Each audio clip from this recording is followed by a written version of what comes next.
Good morning, everybody. Welcome to day 3 of the CubeSat Developers Workshop. You're all troopers for making it this far and not sleeping in the morning or anything.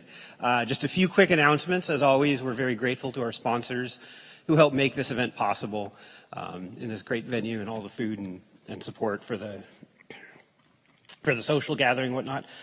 Very grateful to them. Also, MaxIQ wanted you to know there's a 25% discount on hardware for everybody who attended the in-person attendees of the conference. So if you're interested in that, go talk to them. And seeing as this is the last day, not very many announcements today. So we're just going to jump right into our speaker for our first session. Our first speaker is Jose Velasco from Chasqui. He's going to be talking about omnidirectional optical communicators for CubeSat applications. So please welcome Jose.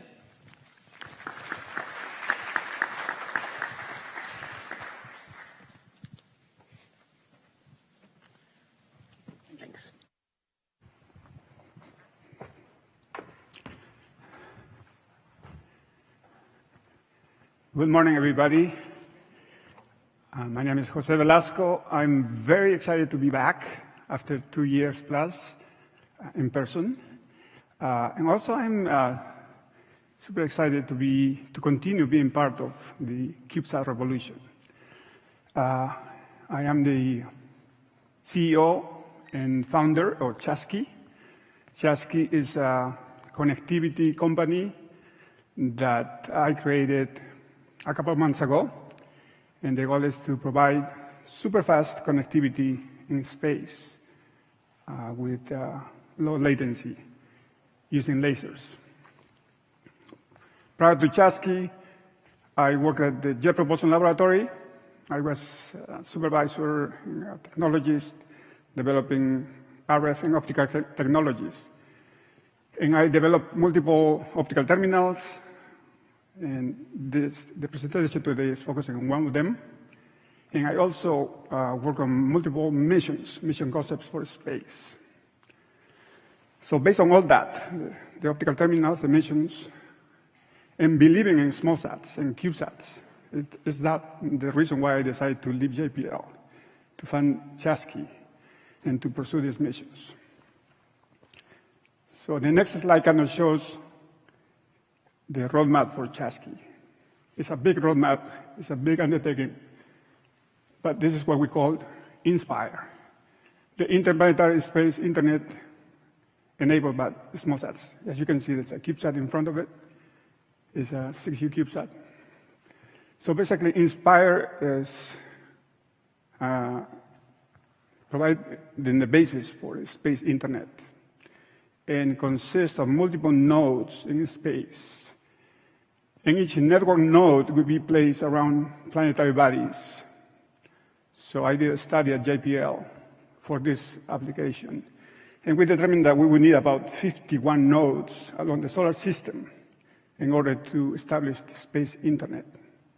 That's a minimum. But the idea, our twist on all this is that we want to have those nodes be formed by small sats. But not only small sats, but swarms of small sats. You can see on the upper left. So this is basically, what you see in front of you is the roadmap for Chasqui. And I left JPL to pursue this. So I'm pursuing this, and some of the technologies I developed at JPL over the few years will enable this INSPIRE network, including the optical communicator I present today. And we want to do this not only, obviously, Chasqui is a small company.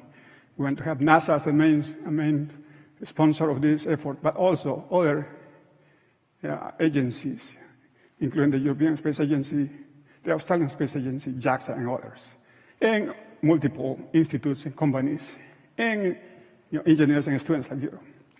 So this is an invitation. If you want to talk to me afterwards, we are looking for people. This is our dream, and we are going to pursue it in the coming months and years. So with that, the outline of the presentation, I'll talk about these technologies, these 4 technologies, or 3 technologies you see in front of you: the Inter-Spacecraft Optical Communicator, ISAC, the Optical Ground Terminal, OGT, deployable optical receiver aperture DORA. All these projects were developed. I was the PI for those developments at JPL. And they were developed with sponsorship from NASA, the small satellite technology program at NASA. So we acknowledge their sponsorship. And those technologies were patented at JPL, including Inspire, the network. And Chasqui is licensing those technologies. So that's why we can use those technologies, and we can use them for commercial purposes. So let's talk about ISAC. So this is ISAC. So as I said, we want to create these swarms. How do I create a swarm? You need an optical. From my point of view, I do RF and optical. In order to create a swarm, the best way to do it is to have an optical terminal, a multifaceted, multiple link capable terminal. And this is what ISAC is.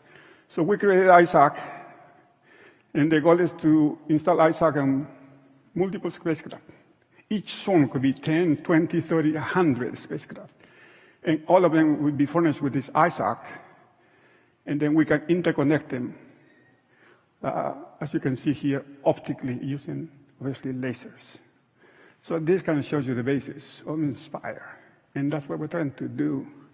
And ISAC is the first device that we developed. So let's see, ISAC, we had multiple goals. Yeah, very quickly, it had 3 goals: gigabit per second, because this is a connectivity network, it has to be fast. So gigabit per second communications, because we are working in a swarm environment. We have multiple CubeSats. You want full sky coverage. And not only that, but you want to have, you should be able to communicate with multiple spacecraft simultaneously. So that's what were the goals of ISAC. And this is an initial prototype of it. You can see there, it looks like a soccer ball. It's a truncated icosahedron, has 60 detectors, 32 telescopes, and it can receive 4 pi stereo, can cover the whole sky. And this is another view. We developed this specifically for CubeSats. It's 4 inches in diameter, it's very small. You have arrays of detectors, telescopes. You can see the insides a little bit. The GATS is very densely populated, very tight. There's so much to fit into it. But that's part of innovation. You can buy optical terminals. They are large, bulky, and then put them together and try to make an ISAC. But ISAC was born with this idea of making it multiple link, multiple communications simultaneously. So that's, you can see how we achieved that. This is an ISAC during testing. You can see the ISAC on the left. And then we're doing something called angle of arrival testing. So ISAC is able to, when a beam arrives to ISAC is able to detect the azimuth and elevation of the beam with very high accuracy. And that means like arc-second accuracy. And so with that, when you have a swarm environment, you can use that capability to determine positional information of your swarm. So when you have these 100 CubeSats flying around each other, you can actually know at any given time the position of each small sat within the swarm, which is ideal for creating these synthetic apertures, synthetic instruments. So this is testing the ISAC for steering, speed. We were testing in order to get at least gigabit per second connectivity. And this is a swarm emulator, we call it, that we put at JPL. And you can see there's 4 ISACs, and the idea here is to be able to make them connect to each other as they move with respect to each other. We can emulate, in a way, the motion within a swarm. We can change the speeds, the rate of speed, the acceleration, and even we have another system that can actually move these ISACs vertically, so it has almost 5 degrees of freedom. And so that was the last thing we did at JPL in order to enable these swarms for Inspire. Now, this is I would say, the flight model that we're working on.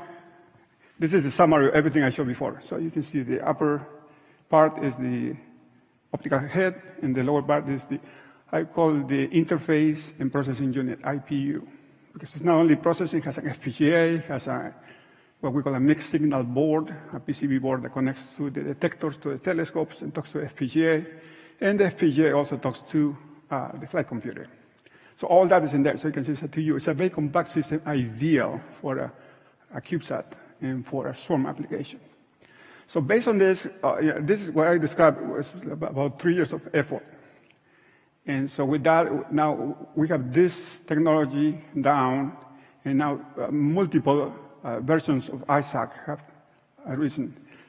So you can see here one of the versions that we are pursuing, and we're going to commercialize this. So one of the things, as I indicated before, we want to pursue inspire with institutes and space agencies, but also we would like to sell this. So the company is going to pursue on one side, developing its own network. On the other side, we want to commercialize these terminals so people can buy them and then be part of our network, if they want to. But at least we want to commercialize the terminals as well. So these are a way you would install multiple terminals into your CubeSats. We have a 1U application, 3U in the middle. So this is the 3U application. You can see the apertures. So there's one here, where there's one behind, and one here, and one behind. So this 3U CubeSat would be, you have 4 apertures plus the processor, IPU. And in the case of 12U, you could do something like that. So that's one offshoot of ISAC.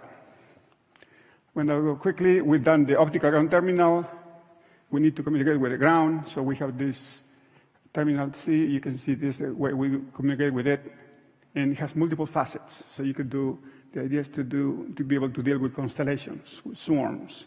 So you have multiple link capability as well. So that is the one version of the optical ground terminal. This is another version of the optical terminal that we are looking at. It's a larger one with multiple apertures. But this version, depending on the distances, we are aiming to achieve near terabit connectivity. Because you can see the apertures are very large. We are seeking to pursue apertures of 1 meter in diameter for the ground terminal. So if you have a small sat within hundreds of kilometers, you could actually achieve hundreds of gigabits per second. So that's what we're pursuing as well. And we're pursuing this with a company in Arizona called Photonex. And with ASU, we also pursue something called the deployable optical receive aperture. You can see the CubeSat in the middle. And that's the deployable part. This is all optical. We developed the terminal, and this is actually the terminal. So this device has been selected by NASA to be flown under the CLSI, the CubeSat launch, CubeSat CSLI, CubeSat Launch Initiative. So this is proposed to be launched next year, starting next year. Different versions of ISAC. One thing I want to say, we want to collaborate. So we assigned, as of today, this morning, signed an agreement with MOU with Curtin University in Australia, actually. Curtin University just flew CubeSat a couple months ago, and is planning to fly 9 more CubeSats every quarter. And after that, they plan to put a constellation around the moon. And so we're going to be part of it. So we're collaborating with them, and we signed an agreement. We're going to pursue a joint venture to integrate ISAC into this binar. They call it binar. It's not binary. It's binar CubeSats. They take 0.25 U as the core of the bus. That includes the ADAX, APS, and GPS. So we want to integrate our ISACs. And then all that, the combined system will be also offered for sale. These are the roadmap. And then these are, as I said, we're not doing this alone. We have multiple collaborators. Especially right now, the Australian Space Agency is providing funding to us to develop a swarm for LEO applications next year. And then we'll pursue another application trying to implement a constellation around the moon. With that, I want to conclude that I've shown some of our goals for Chasqui. We want to pursue this Inspire network. And the key technology for Inspire network is this omnidirectional optical communicator that I discussed. And we think that the ISAC and the other technologies that you saw today should be able to be key for implementing swarms and eventually this Inspire network to implement the space internet. With that, I'm open. I have time for a question. 1 minute. If you have any questions, please go ahead. Yes.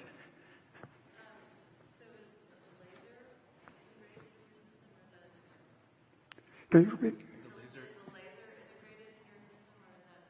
Yeah, the laser is integrated, yes.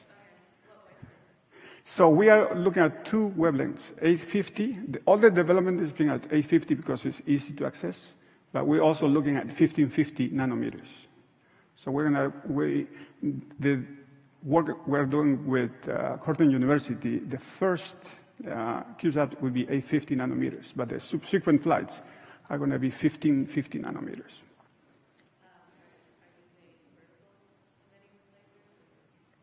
Yeah, all that's commercial DFB lasers with EFAs attached to them, so it's a whole system on chip, DFB laser, so it's like a 1 watt transmitter, a DFB, EFA, and then a collimator, and then goes into a steering mirror.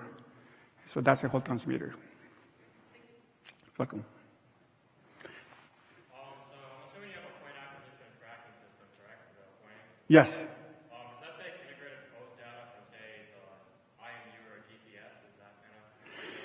Yeah, it could take data from that, but the idea, especially for a swarm, I think, at least the way we see it is you need relative information. So basically, even if you don't have a very precise ADAC system, the angle of arrival I described, the angle of arrival calculation, is done every few microseconds. So you are updating continuously the position of at least the location of the other spacecraft with respect to yours. By that I mean azimuth and elevation. Those angles have been calculated really every few FPGA clock cycles. So in that way, you can always update. And then I show some testing of the mirrors, the steering of the mirror, because you can calculate very fast, but also you have to steer the mirror so you can correct, for a movement, relative movement. And the steering mirrors also have like a millisecond reaction time. So all that makes you, at least pushes you to have a system that doesn't really require external position information, as long as you have the relative information for the swarm. If you want to determine the position of a swarm with respect to the moon or Earth, then you have to use something more, like equivalent to GPS. Thank you very much.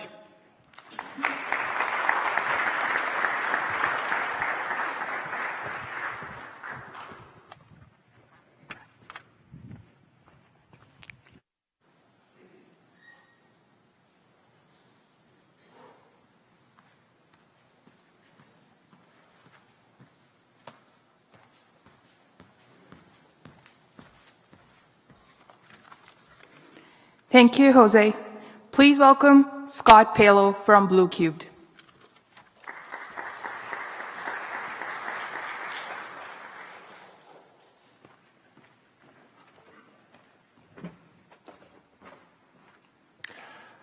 All right, good morning. Try that one more time. Good morning. All right, let's wake everybody up. I know we're still maybe a little bit slow this morning. My name is Scott Palo, and I'm here to talk to you about low swap optical crosslinks with the Cobalt terminal that we're developing at Blue Cubed. A little bit about myself. So I've spent 25 years at the University of Colorado Boulder in the Aerospace Engineering Sciences Department, and a few years ago decided to stand up Blue Cubed. So I split my time between the university and Blue Cubed. And I also want to recognize my colleagues, Ryan Kingsbury and John Twitchell. Also, a little bit in the way of disclaimer. I'm an RF guy here talking to you about optical systems today, so I'll do my best to field the technical questions. I've spent a reasonable amount of my career working in UHF systems, so things that operate on wavelengths on the order of 10 meters, and now moving into wavelengths on the order of a micron. So only 7 orders of magnitude difference there. So I have to say it sort of pushes my intuition sometimes. So here's what we want to talk about. I want to tell you a little bit about who we are Then we'll talk about our approach and our optical architecture that we're using. We're taking, I'd say, a different approach than others. Some input or some information on our prototyping efforts, and then showing you some of the results we're getting at the moment. So Blue Cubed was founded in 2018, and actually I was encouraged to found Blue Cubed as I've been working for about a decade with another small Colorado company as a consultant starting about 2009.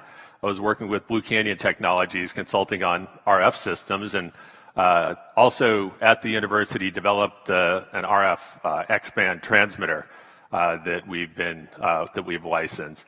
But in that process, I met John Twitchell, who had a long career at Lincoln Lab, and we came together and created Blue Cube to work on optical communication problems. And very shortly thereafter, brought on Ryan Kingsbury, who did a PhD in optical communications. And in fact, John just happened to be on his committee. And so we came together and been working the problem for a couple years. And now we're starting to get out and talk about what we're doing in public. We've have funding from a number of sources, Small Business Innovative Research grants, the state of Colorado, and also the University of Colorado. And we've got some core expertise, over 80 years of experience in satellite systems. So our focus is really looking at optical communications from the standpoint of swap, so making decisions to keep the size, weight, and power low. And we're looking at it from the context of, let's say, the last mile type of approach, or in space, maybe the last 2,000 kilometers. We've really focused on design for manufacture. One of the challenges with optical systems is the tolerances you often have to hit, the tuning you have to do, the sensitivity to deformation and thermal. And so we've taken an approach to try to design that out so that we can mass produce terminals. You know, we're looking at having the capability to be producing 1,000 terminals a year. So trying to really crank these out and not having to spend a lot of time doing tuning on the systems. We want them to be easily integrated, and we're also working on an integrated RF and optical system. So combining the X-band transmitter that we have with the optical transceiver that we have. So if the optical transceiver is designed for crosslinks, but can also do downlinks. And so when the weather conditions aren't appropriate for an optical downlink, you could fall back to the RF downlink. So our approach is to minimize the burden on the host spacecraft. What's that mean? Low swap. And then one of the challenges is jitter. If you get into the optical realm, you realize that really optical communications turns out to be a pointing problem, and trying to manage your pointing and your jitter. And so we've integrated in approaches to help offload some of those challenges from the bus. The easy to manufacture optical system. So we have a self-referenced optical architecture. And what this means is we have a single aperture that we peel off part of our transmit beam and put it back through the aperture in addition to the receive beam, which allows us to be differential and essentially track out a lot of the tolerancing issues that you might have to deal with. And then, while our design is wavelength agnostic, we are actually right now focusing on silicon-friendly wavelengths. So what's that mean? Rather than operating at 1550 nanometers, where you hear of most of the optical systems operating, we're operating at 850 nanometers. And that allows us to use silicon-friendly architectures, focal plane arrays that have been developed for mass markets, which gives us an advantage in some of the tracking and acquisition problems that are challenging for optical communication systems. We also feel that if you're looking at doing optical communications between a few hundred megabits per second and up to 10 gigabits per second, going with the shorter wavelengths has a lot of advantages in keeping swap down. We can get lasers that are more efficient. We can get focal plane arrays that are less expensive, less power hungry. And so that's a choice we've made. In some sense, we've sort of gotten off the beaten path for where most other folks are. And it turns out there is one other person who has been looking at doing 850 nanometers. And if you were at a talk a few years ago at the SmallSat conference, Doug Sinclair was talking about using 850 as well. So we'll talk a little bit more about our approach. We've also approached this from a modular standpoint. So one of the challenges is when you talk to folks about doing optical communications, everybody's not trying to solve the same problem. And so as a small business, when you try to design a single solution, what you find is you're only going to hit a small portion of the market. So what we've done is we've focused on developing a core optical bench that does the heavy lifting, adding the fine steering mirrors to do the jitter compensation, adding beam expanders to provide longer range operation, and then coupling that with a gimbal or a beam director depending on the application that is necessary. And so our core Cobalt optical bench, it's roughly half a U in size. It consumes on the order of 10 watts and is 300 grams. And it will operate up to 3 gigabits per second, and we can run up to 4 simultaneous channels, hitting up to 12 gigabits per second on that single terminal. So we're going to talk a little bit more about the architecture of the Cobalt system. We're excited. We recently had a patent issued on our approach for having a common path. So what you see here is we have a fiber-coupled transmit laser. This is the core path of the transmit laser. It comes into the beam combiner and goes out to the free space channel. But a small portion of that comes through, hits a retroreflector, and gets reflected back into the receive path, comes through the beam splitter, comes through a beam displacer, and ends up on the tracking sensor. The receive beam also comes through the same optical path.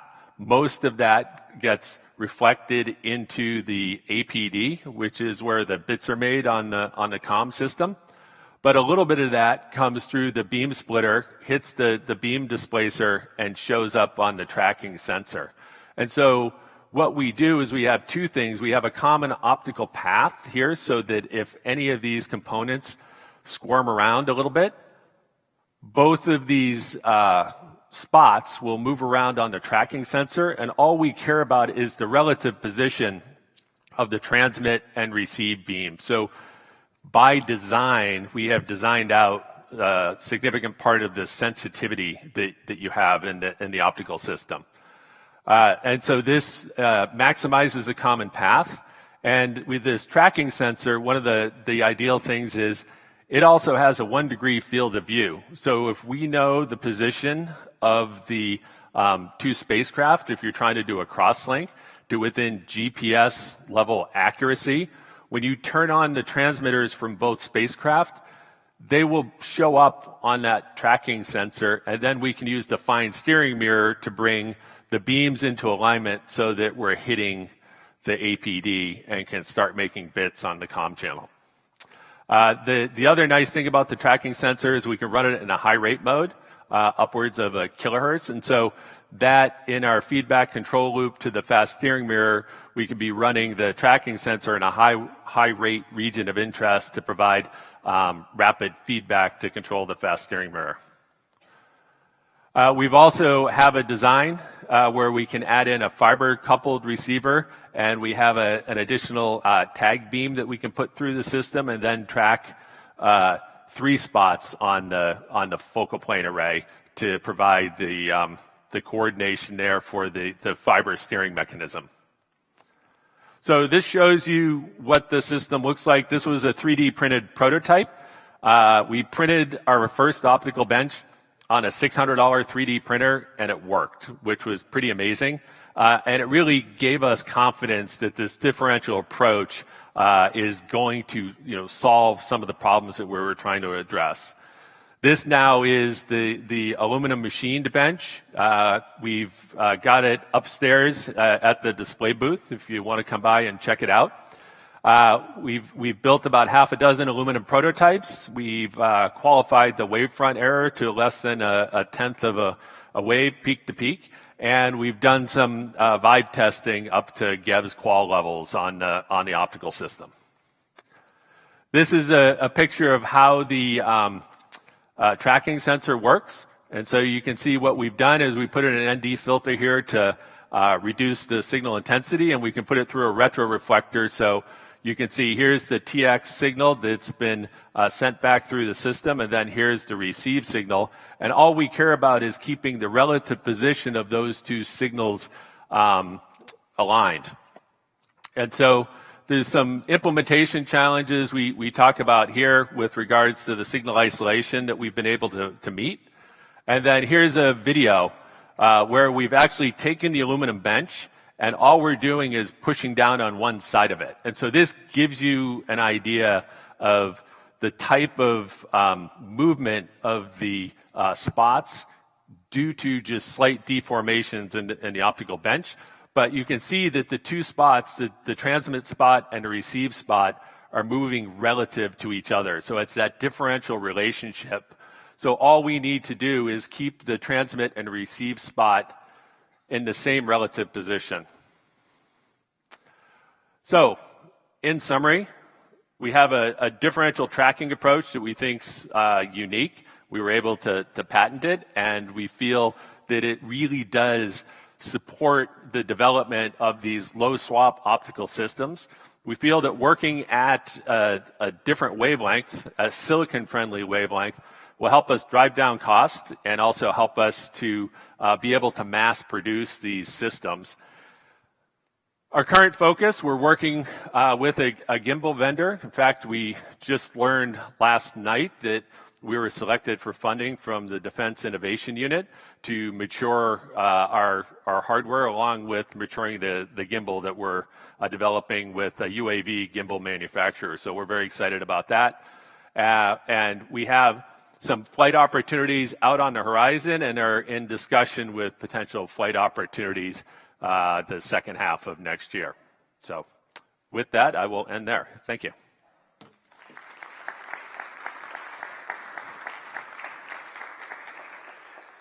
I think maybe we have time for one question.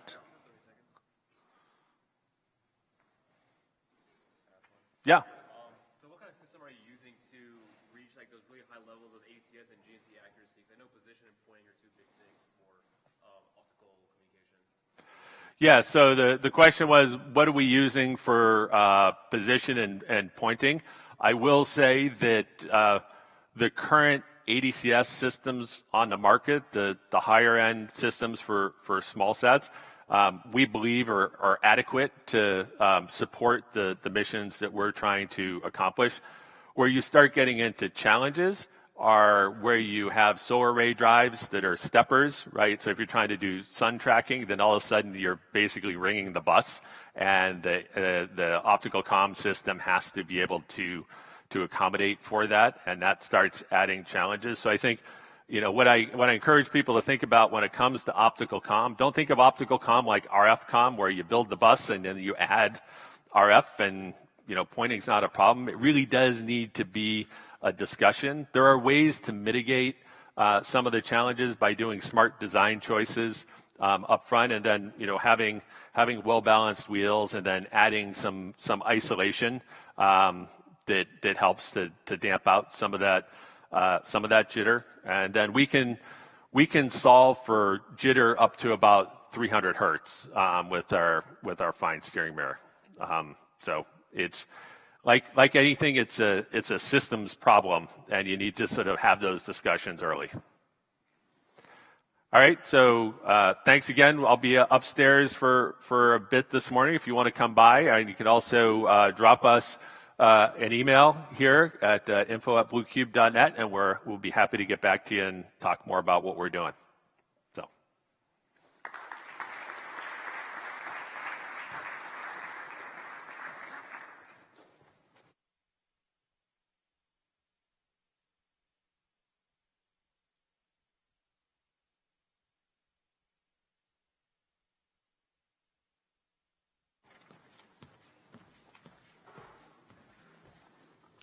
Thank you, Scott. Please welcome Steve Dunton from Cal Poly. All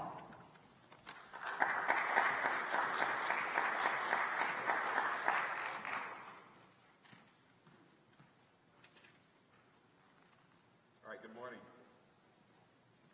Hear me okay? Oh, yeah. Woo. So I'm a faculty member here in the electrical engineering department, as well as the aerospace department. If you're in my Aero 446 class, we are having a quiz today, and I'll get the homework solutions posted after we're done here. But I'm here not to talk about our coursework, but to talk about some funded research we've done with Project OWL. And so I'm going to be joined in a minute by a couple of grad students who worked on this project. And I want to acknowledge our sponsor, Brian Naus, who is here somewhere. Where's Brian? Hey, Brian. So Project OWL is really a terrestrial communication system, but we've always been intrigued, and our sponsor's been intrigued about, can we fly it in space? And so that's what our presentation is about. What you're seeing on this first slide is from a high altitude test that we did last year, and we went to 85,000 feet. Okay, I see Kevin has joined us, and Omer will be here in a minute. I didn't get a clicker. Next slide.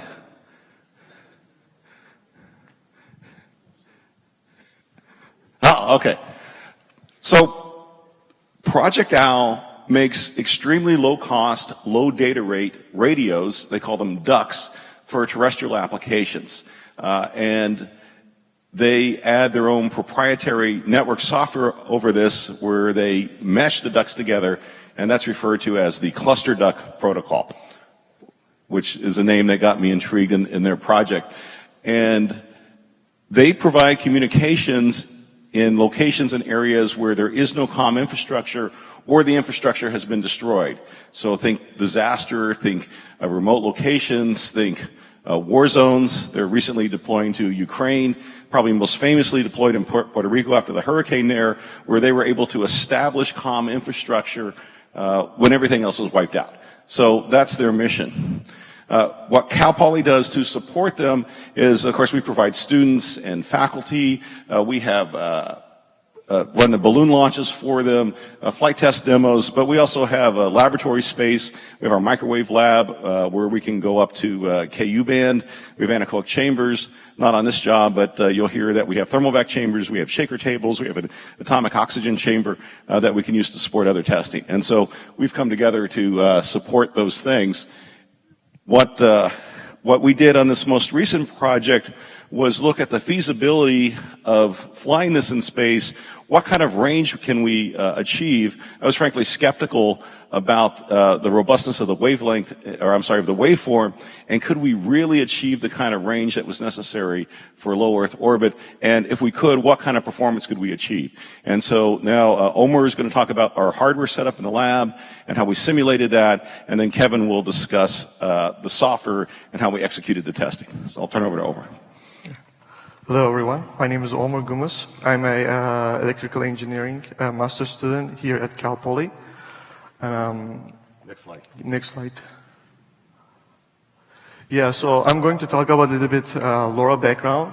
So LoRa is a chirp spread spectrum technology that developed by Semtech, and it operates in an unregulated ISM band, and it has a linear FM waveform that we are calling chirp. And it has different chirps represent different symbols, and that's the way it encodes the data. And chirp rate can be slow to increase robustness of expense of data rate. On the top right-hand side, that you can see some charts. Over there, basically means that when we lower the spreading factor, we are increasing the data rate, but also you are decreasing the range, the transmission range. And as you increase the spreading factor, you're increasing the transmission range, but you're lowering the data. And actually the spreading factor 12, that what we were mainly worked on in this experiment. And as a summary, we can give the chirp spread spectrum, the waveform over here, as you can see, we are calling up chirps to those triangle waves. So each pieces on that up chirp represents the data, and we can encode our data in this with this waveform. So as a summary, LoRa is a low power, low data rate, highly robust and spread spectrum waveform. Yeah. Next slide. Yeah. So we went into the lab, and first we researched the literature. We checked out the literature to see what kind of range test they realized. But we couldn't anything. We couldn't find anything. So we wanted to do in controlled environment in the lab. And in order to do that, first we did some link budget calculation of LoRa. We found out that LoRa has a minus 151 dBm sensitivity. When you compare with other radios, the sensitivity is very, very good, like it's very huge number. And then we calculated the free space path loss, and we found out that LoRa theoretically can transmit 850 kilometer. So then we went into the lab. In the test implementation charts you can see, we put our transmitter into the anechoic chamber. We configured the transmitter power as 20 dBm. Then in the control room, we run all the cables, and we have two attenuators. One of them goes up to 150 dB, and the other one goes up to 80 dB. And we connected to serial those attenuators, and then we put the receiver under the horn antenna. The reason is doing that to provide some shielding, because this test it has like an exquisite EMI control required to suppress leakage, like because 150 dB is like a 10/15. It's very hard to provide a leakage prevention, and then also we put some SDR to see any like a leakage comes through the receiver from the transmitter chain, device. Then also we shield everything, we like grounded everything, and then we were ready to software test. And my friend Kevin will explain the software test. Next slide. So we've discovered there's a bigger stage, it turns out. But so I was focusing on the software implementation. We were trying to test how good is LoRa, right? And one of the ways you can quantify that is with bit error rate. And so if you only see bit errors at a high distance, like 10 to the negative, 10th % of the time, right? You got to send a lot of bits to see it happen, right? And so we're not going to sit there and send a packet. And so we developed kind of an automated test infrastructure, right? We have a computer outside of the chamber, we have a transmitter inside of the chamber, and then we have our receiver under the horn, and then it goes through our attenuators, as Omar had talked about. And then from there, we set the spreading factor, we set the coding rate, we set the bandwidth, and then we vary the attenuation. And pretty much what that means is we send 500 packets at some setting of the LoRa configuration, crank up the attenuation, do it again, crank up the attenuation, do it again. And then in post-processing, we count how many times did we see a bit error happen, or how many times did the packet get kind of mangled, right? And we saw a loss of data. And so next slide, please. We have a clicker up here. Oh, perfect. We also have a clicker and a bigger stage. But as you can see, here's results of some of our data. So there's another parameter we can change in terms of trying to either increase or decrease the strength of our connection or our link, right? And so we have attenuation, then we also have, for every LoRa module, there's a low noise amplifier, and you can either allow it to have more current or less current, or more power or less power, and get kind of different gains. But so we also, that was another parameter that we kind of moved around to see lower and lower SNRs and to simulate a worse link. But as we can see, we sent about, on average, maybe like 21 million bits for each spreading factor at varied attenuations. We saw some bit errors, and then we also saw we called trash packets, where the packet got kind of mangled and it was going to be invalid to count it as kind of bit errors. So we quantify that as a trash packet. Next slide. Oh yeah, sorry. Holding a clicker. So what we see and what we proved in doing kind of like the real testing, we didn't simulate it, we did it with a lab setup, is that LoRa holds up incredibly well at range, right? It holds up really well. We can hit at max attenuation, we can get almost almost all of our data. We have some bit errors show up, but with our low noise amplifier completely on, we give it as much current as or power as it needs. It can pretty much always pull the data from the noise and give us our data, right? And so that's the amazing thing about LoRa, is at a low power with a pretty comparable data rate, we can pull the data out of the noise. Next slide. Oh, sorry. So yeah, here's some of our Burr data plotted. Usually, if you simulate it, you'll see that at low SNRs, you kind of have this kind of this curve. Sorry for my hand waving, but yeah, this kind of follows what we'd expect to be simulated. There's some noise showing up on the spreading factor 7, but spreading factor 12 showed kind of what we'd expect from simulation. And again, yeah, LoRa is extremely robust as both a waveform and a modulation strategy with the chirp spread spectrum. So yeah. Yeah, all right. So I was very impressed with the results the students were able to obtain. 150 dB of isolation is very non-trivial to achieve in a lab situation, and so you saw the steps they went through with wrapping cables and having an SDR to monitor spectral leakage. But they did it, and this worked, and we were able to demonstrate the range of this waveform. You saw we were like minus 20 SNR and still had 0-bit errors. So that kind of range, the equivalent 850 kilometers, is certainly in the range of what we would do or could do in low Earth orbit. And the data rates that we achieved exceed what I'm used to seeing for telemetry and command for spacecraft. If you use a standard UHF, you're at 9.6. But I've certainly worked systems, you probably have too, where we have a 1 kilobit TNC link. At our, we got to 21.88 kilobits per second, right? A very impressive data rate. And even if we go to the most robust waveform, the spreading factor 12, we're still over a kilobit.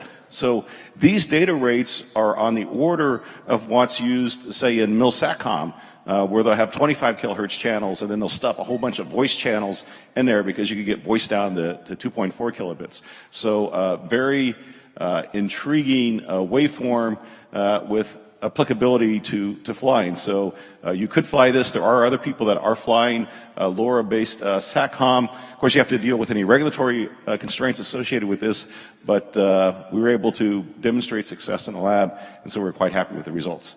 And do we have any time left? We have 2 minutes, so if there's any questions, we'd be happy to take them. Yeah.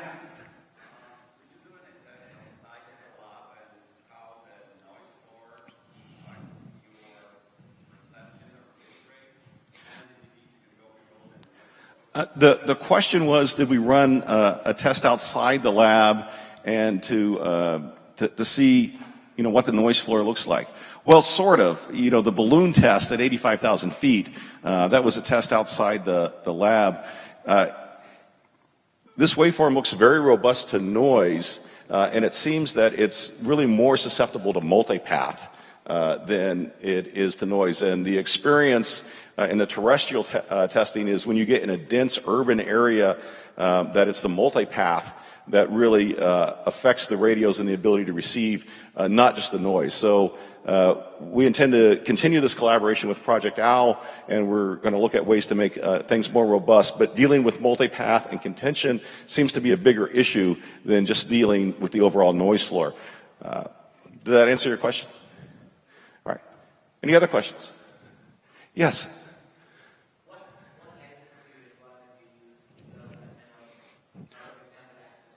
Yeah, the question is, what license do you need to use LoRa in orbit?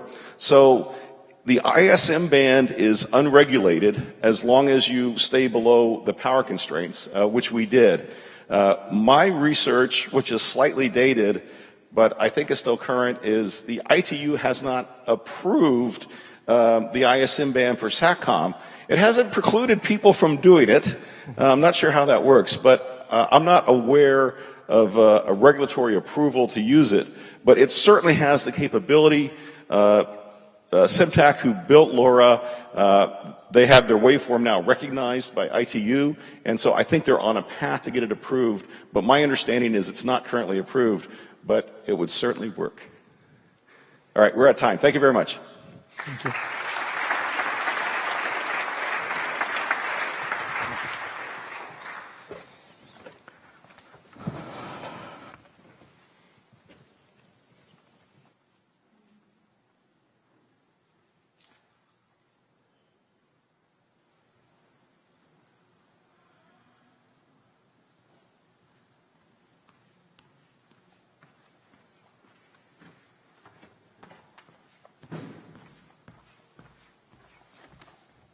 Thank you, Steve and team. Please welcome Kian Shirazi from Benchmark Space Systems.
Hello, everyone. This is a little too loud, maybe. My name is Kian Shirazi, and today I'll be giving a presentation on the development of a microscale heating mechanism for small satellite resistor jet thruster, something that I worked on as an intern at Benchmark Space Systems. So first, I want to provide some background on the project as well as the motivation behind it. The project was conducted under a NASA SBIR, and the main goal of the project was to really convert an existing cold gas system called Starling that Benchmark currently offers to a resistor jet system. Now, what makes Starling really special is that it's based around Benchmark's on-demand pressurization system. This is essentially a gas generating system that converts an inert, non-toxic powder into a gaseous operating fluid for your system. This allows us to launch our systems unpressurized and then pressurized on orbit when desired. And so the motivation behind this was that as we are seeing an increased launch of CubeSats and small sats into space, there's an increased demand of them needing to maneuver in space for a variety of reasons, as well as extend their lifetime. So we wanted to provide a new and more capable propulsion system by increasing the ISP of the original system while maintaining the cost, safety, size, and weight of the original system. And for those who are not familiar with ISP, it's essentially just a miles per gallon efficiency of your engine. Now, there were three defining aspects of the project. We wanted to scale the gas generating system to be able to convert more of our powder propellant into vapor. And then we also want to create a resistor jet thruster, and then we want to combine those two to create a fully functioning propulsion system. So for those of you who are not familiar with what resistor jets are, they're electrothermal propulsion systems. So you're essentially using electrical energy to increase the thermal energy of your propellant before it is expanded through your nozzle. And by doing so, you're increasing the ISP of the system. It's called a resistor jet because you do this through resistive heating. And I think the working principle is pretty neat, especially when you move from a cold gas system to a resistor jet. So for the same operating pressure, as well as nozzle geometry, if you have a choked flow, then as you vary the chamber temperature, your thrust should not really vary. However, your ISP will increase proportionally to that temperature. Some of the common limitations of resistor jets include maximum material service temperatures, so your heating element or your thruster body, the size and power availability that you have from your spacecraft, as well as the inevitable heat loss that you get by operating at high temperatures. So now I want to provide an overview of the thruster system. So the majority of the system is just one singular additively manufactured thruster body, and then we have 3 heating elements that are inserted into the thruster body, and then we have a thermocouple that's attached to the thruster body. It allows us to do temperature-controlled operation.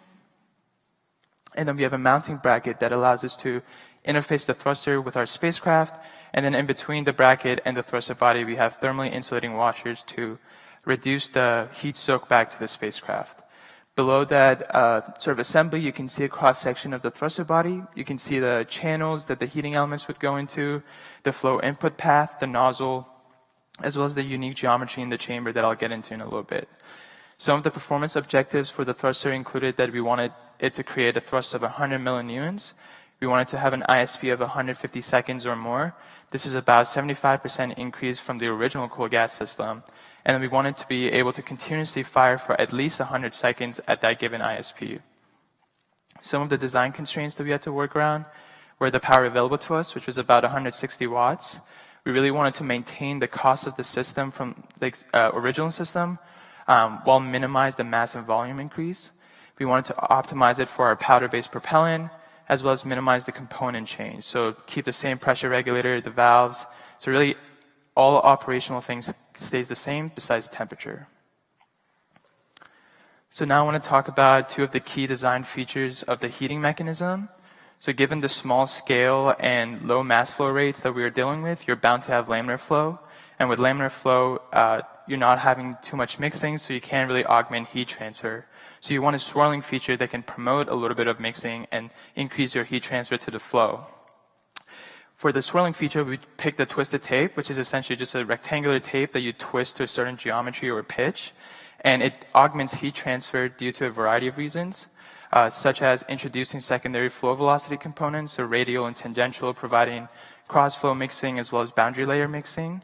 You have a longer effective flow path, so increased residence time. You have an increased effective heat transfer area, as the twisted tape in the middle of the chamber will also be heated. And then also you have a reduced hydraulic diameter, as essentially the flow gets split into 2 different smaller paths in the chamber. Now really the main goal of picking the right geometry is the one where you can maximize the heat transfer to your flow while minimizing your pressure loss, as this can impact your performance, so you will have to account for it upstream of the chamber. We use semi-empirical data found in literature as well as CFD analysis to choose our preliminary twisted tape geometry, and then use test data to really update that CFD and sort of find the right one for our flight system. Here I have some cool animations showing 2 identical thrusters. One is hollow and one has a twisted tape geometry in the middle, and they're both heated to the same exact temperature all around. And when you look at the one with the hollow tube, by the time the flow exits, you can see that the core is still pretty cold, therefore the ISP is not really increasing as much. Whereas if you look at the twisted tape, by the time the flow exits, it has a uniform temperature around the area, as well as it's very close to the wall temperature.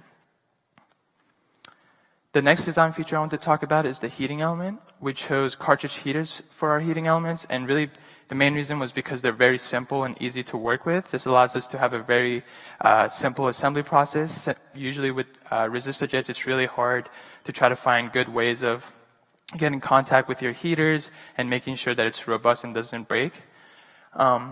they can operate at very high temperatures, and they come with high temperature lead wires, again, making them more robust and less prone to losing connection during flight. They come in very small form factors, and they're very low cost. And finally, they can be customized to your power input or voltage input, as well as the length that you want.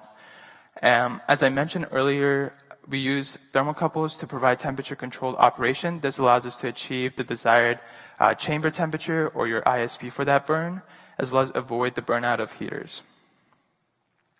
So now that I talked about the design, I want to talk about the manufacturing method that we chose.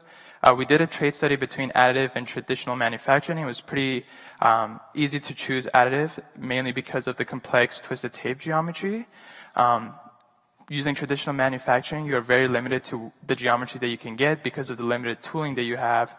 So we wanted to use additive. But additive also has other advantages. This allowed us to combine multiple parts of the thruster into one singular part. So we had the nozzle, chamber, mounting interface, and flow input path all in a singular part, allowing us to not have to deal with high temperature sealing, which is not trivial, have fewer parts to assemble, as well as making it more cost effective.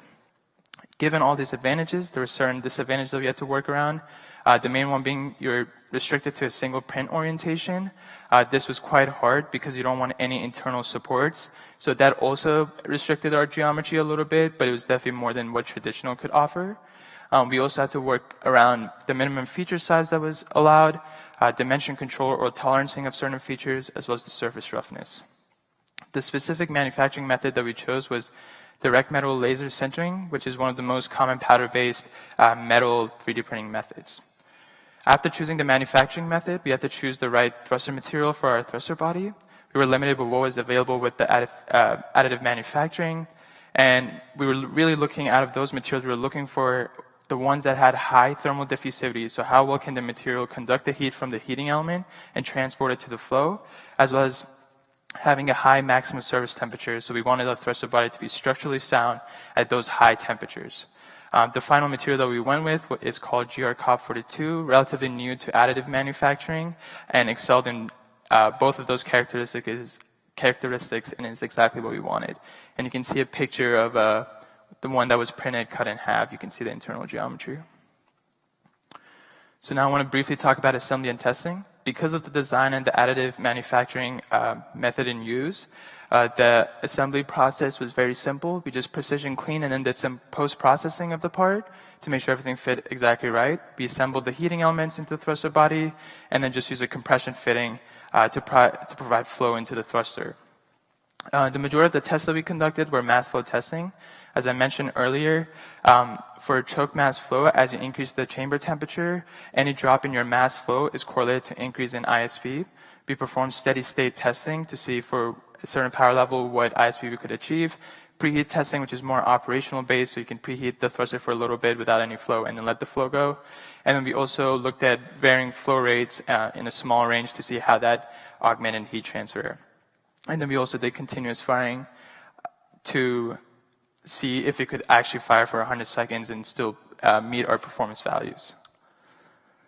So now I want to talk about a little bit about the test results that we got. At every power level that we tested, a twisted tape thruster achieved a considerably higher ISP than an identical hollow thruster.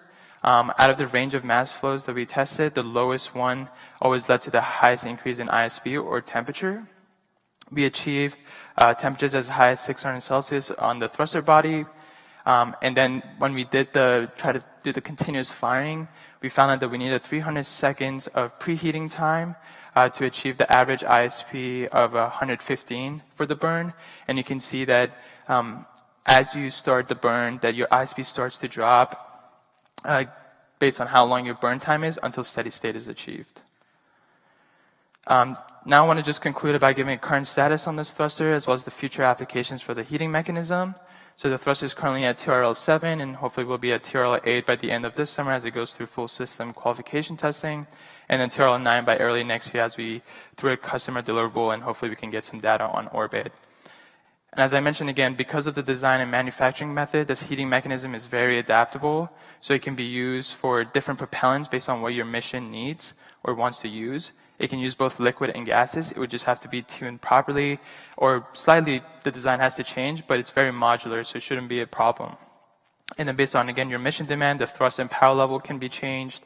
And then you can also manufacture the thruster body out of any materials that are available through additive manufacturing based on temperature or your ISP requirements or your strength requirements, which are usually based on the pressure in your chamber.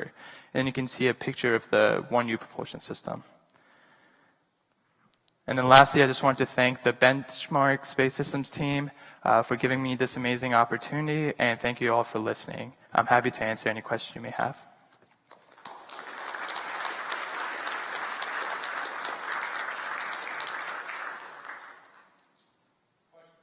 Yep.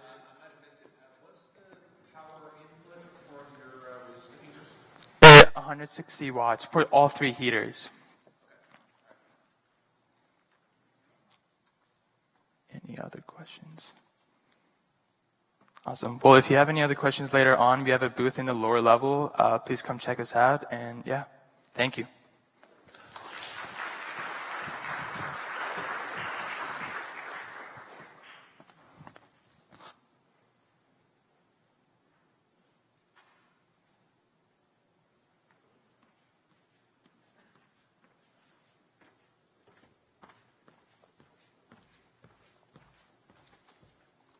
Thank you, Kian. Please welcome Andrew Santangelo from SciZone.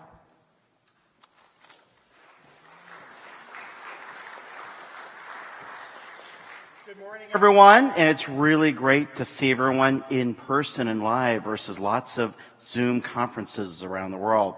My name is Andrew Santangelo. I'm the Chief Technology Officer of SciZone, and also the founding chairman of the Small Satellite Technical Committee, and also the principal investigator for the test program for the Lunar Gateway. So it's small satellites and really big satellites going around the moon, which is pretty exciting.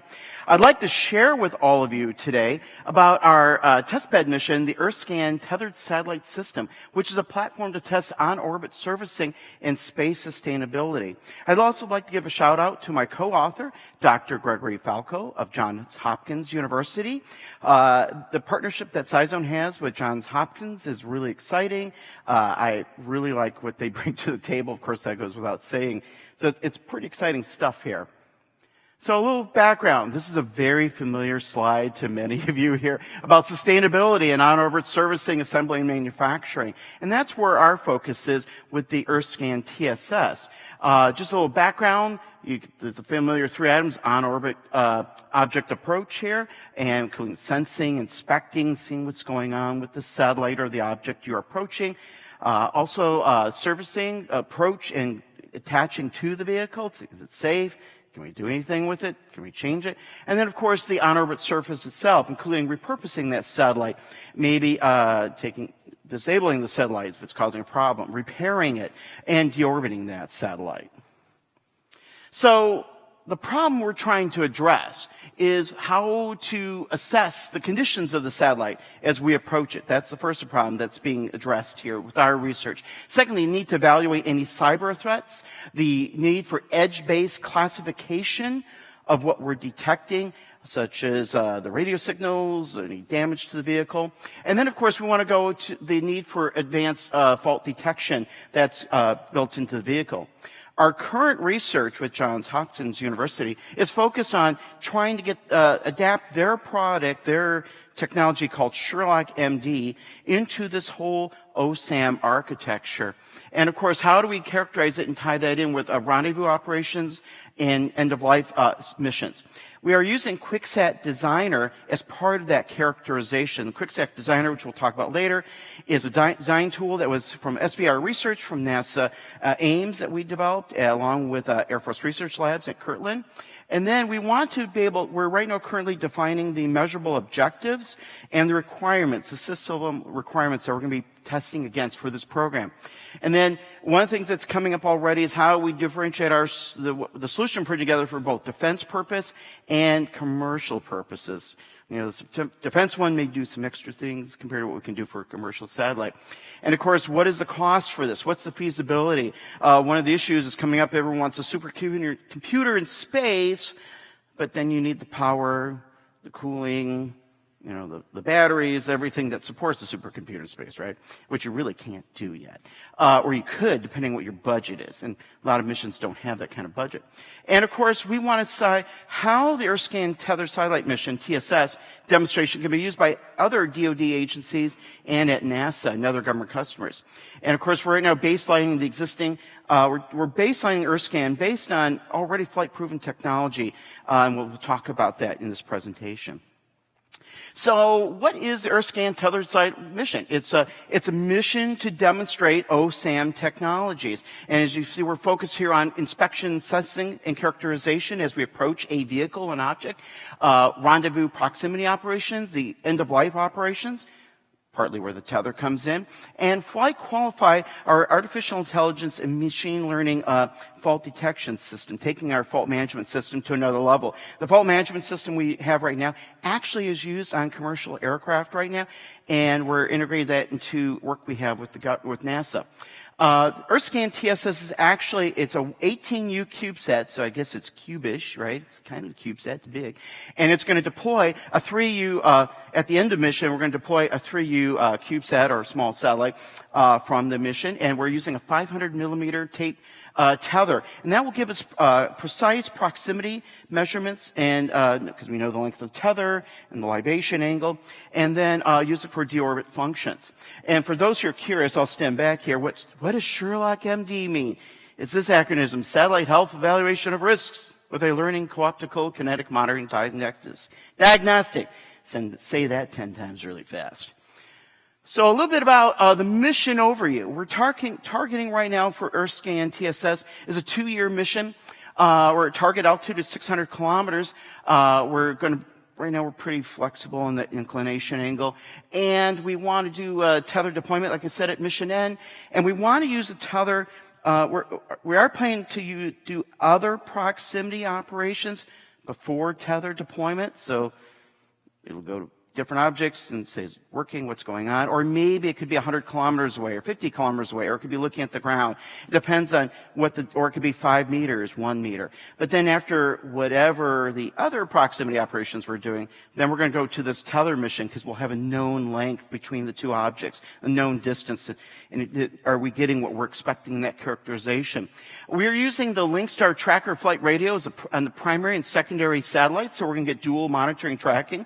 I'll talk a little bit about that. And we're going to have multi-spectral camera and radios on an antenna on the primary satellite. And a little bit of background, EarthScan TSS is actually based on our heritage with the Aster mission.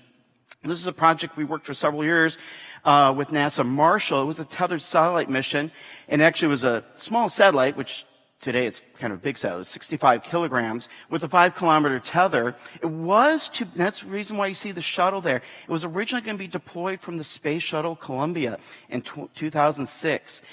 Well, that didn't happen, right? Tragically, very sad. So that whole mission didn't happen, but there was a lot of research and effort developing the hardware, the tether, the deployer, everything involved in that whole process. That is still very viable to this day. And so we found a kind of new home for this. So let's talk about some of the technologies that are being used in the EarthScan tethered satellite mission. First of all, we're using QuickSat VMS, which is actually our flight-proven health management and flight management, low-end flight management system for CubeSats and small satellites.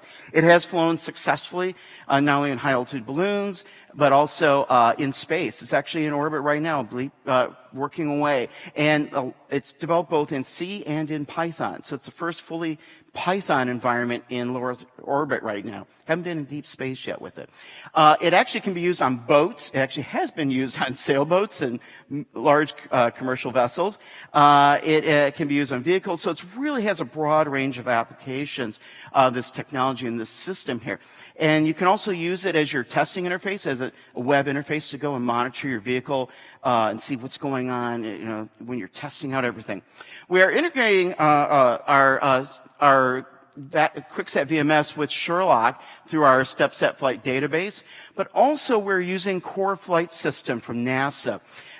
This is a robust, flight-proven also flight environment, flight operating system. So core flight system and QuickSat VMS will be operating together on this flight. Actually, you mentioned I'm working with the Lunar Gateway as one of the principal investigators. We're using this on core flight system on Lunar Gateway.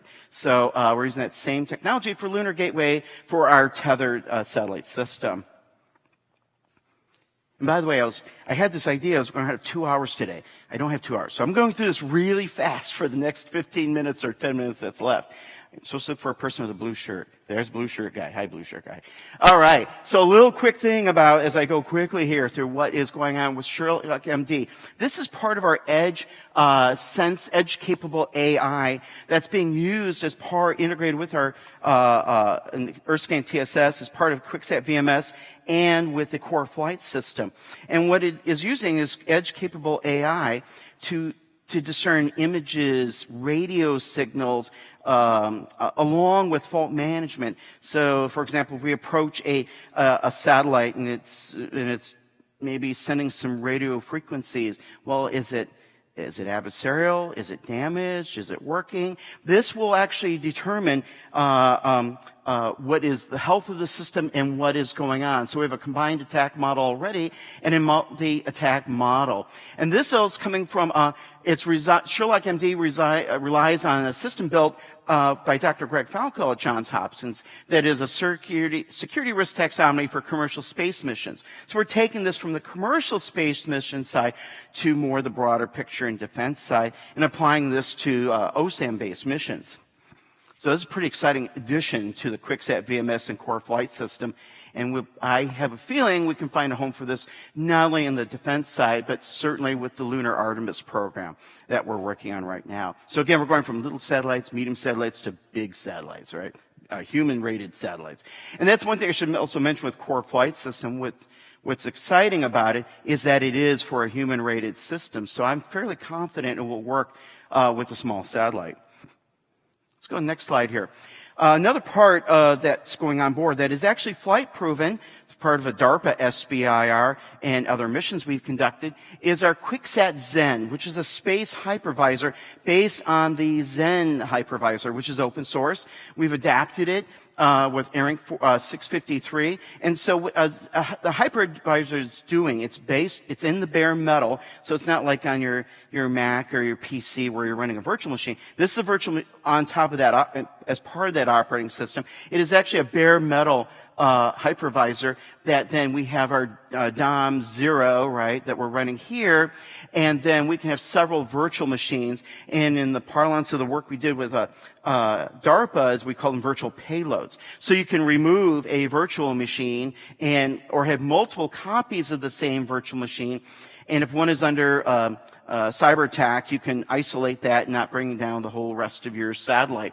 So we're going to be testing operations related to cybersecurity, but also we can repurpose the satellite because you can delete a virtual machine, turn off a virtual machine, and upload a new virtual machine on the satellite or virtual payload.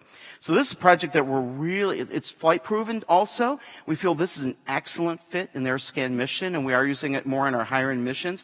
It also supports the Future Airborne Capability Environment, or FACE, which is an open architecture from the Navy and Army, so another part of the Department of Defense group there, but because now we can isolate multiple concurrent functions and operating systems on a CubeSat or a small satellite.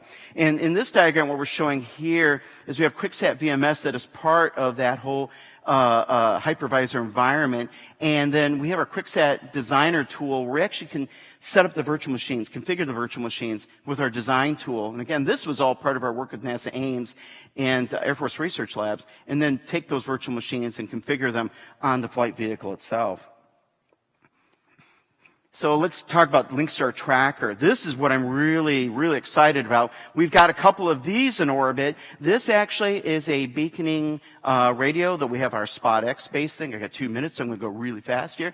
This it can be it's being used both on the small CubeSat and the primary vehicle.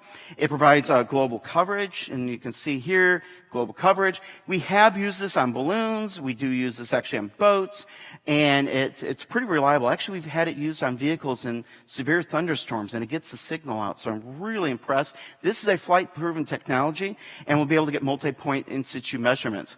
This is the architecture where we can run both the BeagleBone or also the Xilinx UltraScale MPSoC, where we're doing a lot of our machine learning functions on these CubeSat. We also are a partner with Novatel, and we have a couple of OEM 719s in orbit that work fantastic in LEO. That is part of our architecture too. Let's go here so you can see it communicates. And I mentioned the boats because we are using them on various other besides balloons, boats, and trucks. So it's more than just CubeSats and small satellites. The tether actually goes back from our Aster and Step Airsid's work back in the day. We're using a perforated tape tether here. We did do with the University of Dayton actually actual testing of orbital debris on survivability and also hydrocode simulation. So when we look at these lifetimes, this is based on the not only the drag, because there is going to be atmospheric drag on this tether, even at 600 kilometers. And you can see, we're going with a 15 millimeter tape. So just with the tape there and surviving the orbital debris environment, we'll be down in about 2 weeks with that 500 meter tether.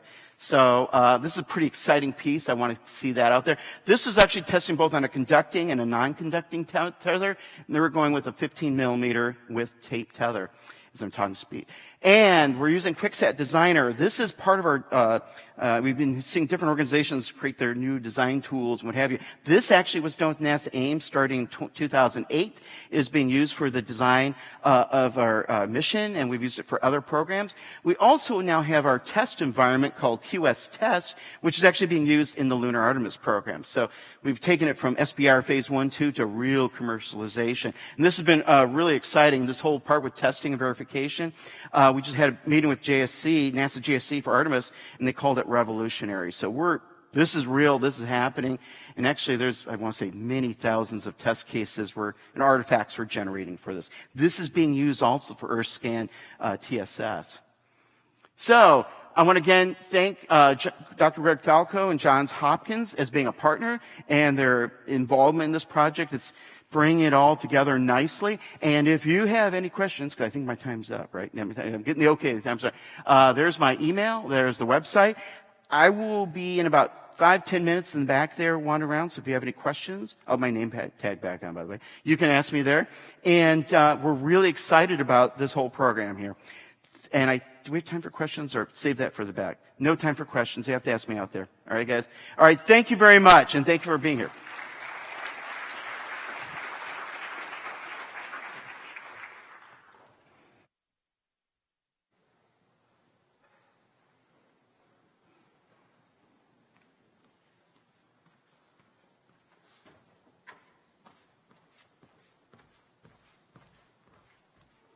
Thank you, Andrew. Please welcome Giffin Avraham from Skyline Celestial.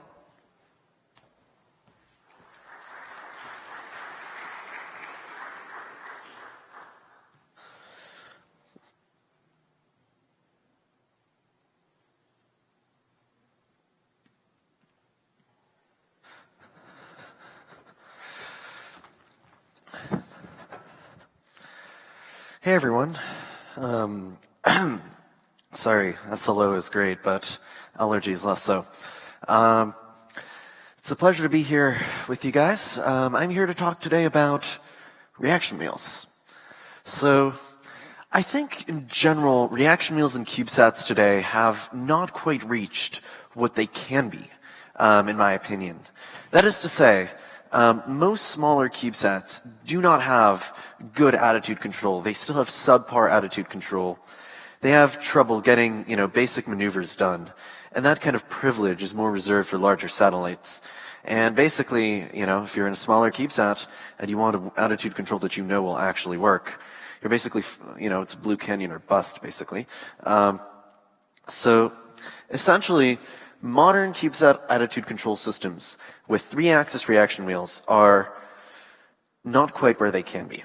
Not only are they highly expensive for the ones that work, and there are many which don't, but they're very large, very bulky. They basically take up half your satellite. So let's take a look a bit at some of the reaction wheels we have today that are well known from some vendors. And you can see that many of them are very expensive. The momentum storage kind of varies, and it may be a bit unfair to the one in the middle because Rocket Lab also offers a slightly bigger one, which is more comparable to the Blue Canyon one, but in general, these are the low ends of 3 of the major brands that offer CubeSat grade reaction wheels. So there is a problem here. This is the problem. Why are 4 wheels the size of your thumb more than a Tesla, which has 4 very large wheels, and a custom silicon AI self-driving computer, and an entire car? Also mention a human life support system, a 100 kilowatt hour EPS. You're going to have trouble getting a 100 watt hour EPS for a CubeSat for that price, and that's without the car. Now, economies of scale, there's no economy of scale in the world that justifies that. Maybe a price a tenth of that, not that. But, can we bring economies of scale to CubeSats? And can we make them smaller than this? So, if we're looking to try and make a CubeSat reaction wheel that is manufacturable, mass manufacturable at a low cost, you have to choose a motor that is reliable, that can spin for years on end in industrial and commercial applications without failing, and is already being produced at scales of thousands, hundreds of thousands, and millions. Now, in this case, I was lucky enough to first come across this seemingly bizarre idea at IAC 2019 a couple of years ago of using hard drive motors as reaction wheels. Apparently this was first proposed by the Technion in Israel around 2017. They're still planning to launch a CubeSat based on these reaction wheels in a couple of years, but it has not been launched yet. And then the one I saw at IAC 2019 was from University of Manitoba. Anyway, this is the prototype that the Technion built.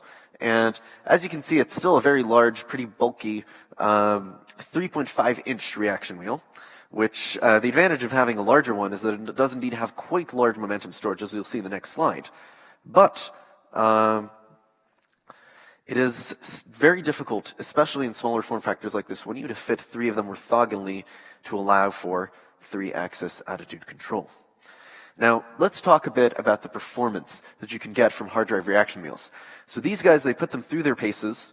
They put them through GEVS vibration testing and shock testing, which you can see over there. And they also, NASA has tested commercial hard drives up to 20 kilorad. In general, above 10, 15 kilorad, the read or write function starts to fail. That's not relevant in this case. The motor will continue working well beyond 20 kilorad. So, as you can see, the momentum storage of like a dual platter 3.5-inch hard disk is significantly larger than not only the Blue Canyon reaction wheel we saw earlier, but also the bigger brother of the Sinclair/Rocket Lab wheel that we saw earlier. We saw the 3 millinewton second one. This is the millinewton meter second, and this is the 10 millinewton meter second one. It is still significantly larger than that. What's more, it has more torque as well. Now, the power consumption is an interesting thing here because you can see it's the power consumption ranges here are quite interesting. But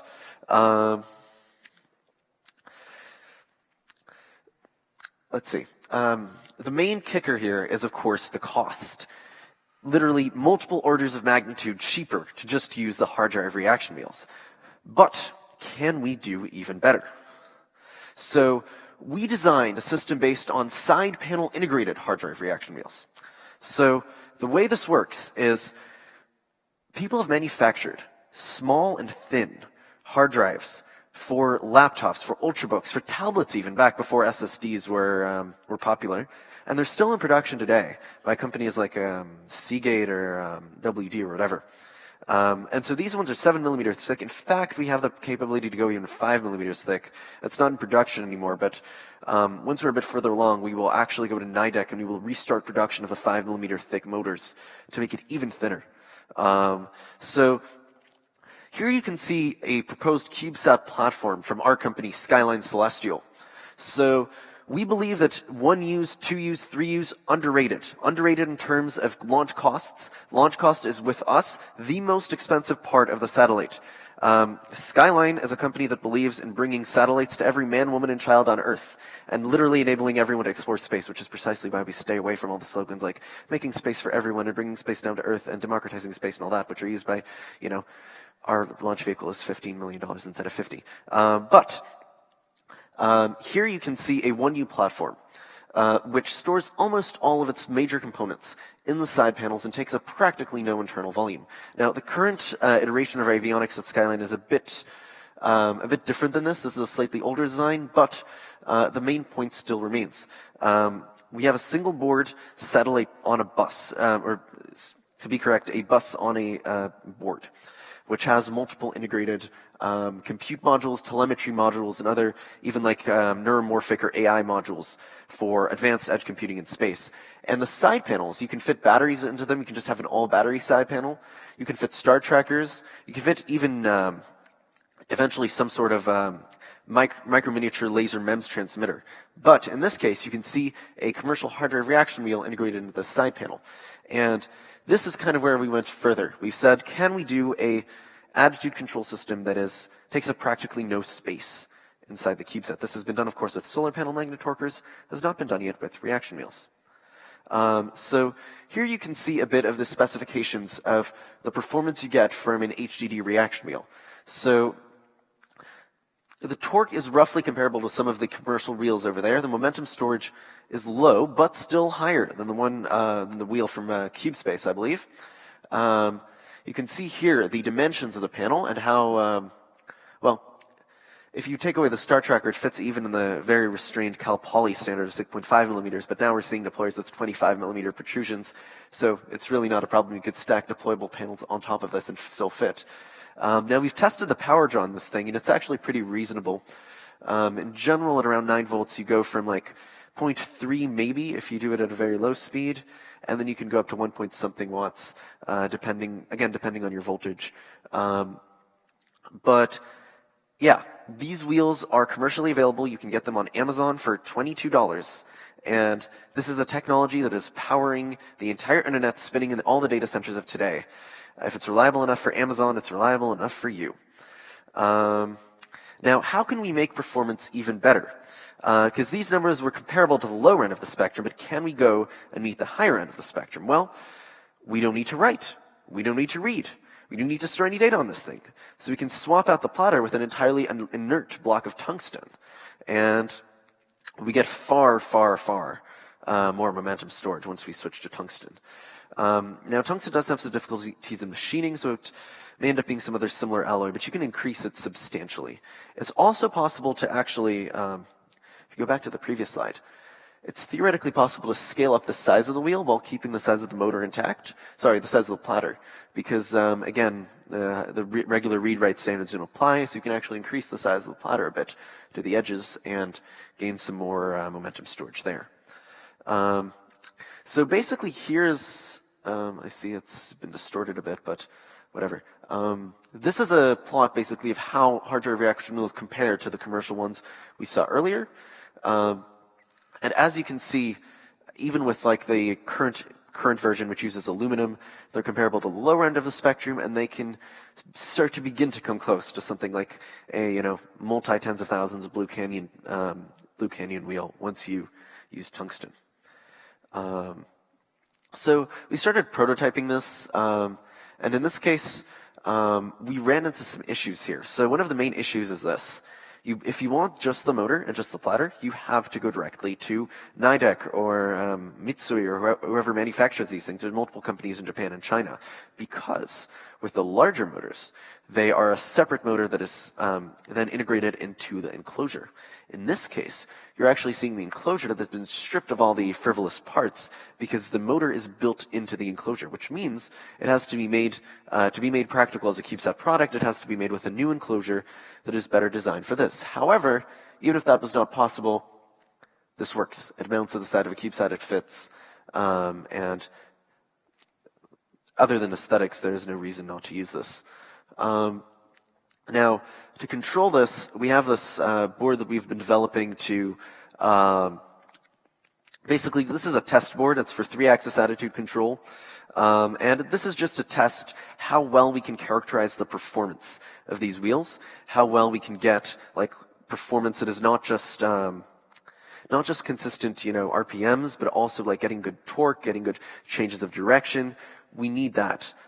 So that's one of the unknowns about these things. The Technion study has characterized these things as pretty reliable, as pretty powerful, but they were not tested in a relevant environment, in a simulation on, an air-bearing rotary table or any such similar attitude control simulator.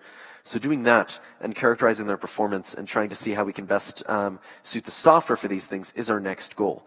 We can get them to spin, and boy, you should see it spin. I wish I had it here. Hard drive can actually spin a CubeSat quite fast.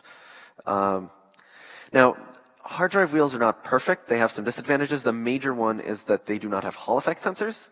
So, in general, there's always a discrepancy between, the speed measurement you get through back EMF and the one you get through the Hall effect sensors and the real one that you can measure with, a laser or something.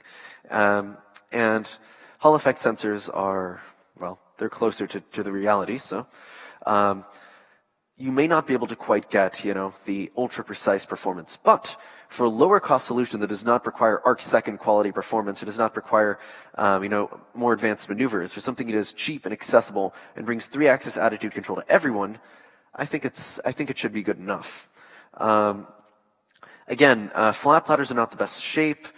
Tungsten is hard to work with, and again, hard drive motors spin for very long periods of time. They're great at that. They don't vibrate. But constantly changing their directions, constantly, making shifts to the momentum while optimizing for torque, that's something they were not built for. Will they be good enough to do that in a space environment on a reliable basis? We don't know yet. We'll figure it out. So this is our roadmap to bring this to flight. So again, we spun it around. It spins around. It's really nice. We need to implement fine control, then closed loop control.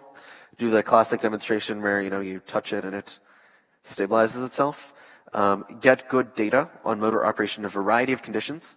And then we need to do the same, the same qualification test that they did on the 3.5-inch motor ages ago with our design. Following that, space simulation, flight model production, and flight. And hopefully, fingers crossed, we can get this on flight by summer of next year, maybe even before. Sometime early 2023, I hope. And yeah, I believe that is it. Thank you so much, guys.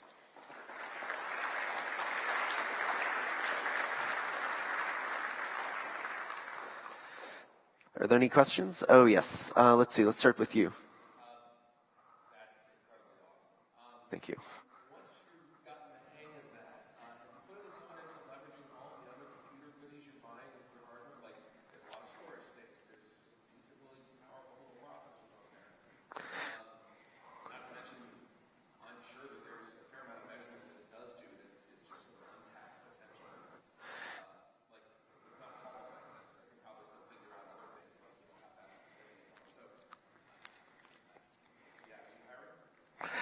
Yes. So,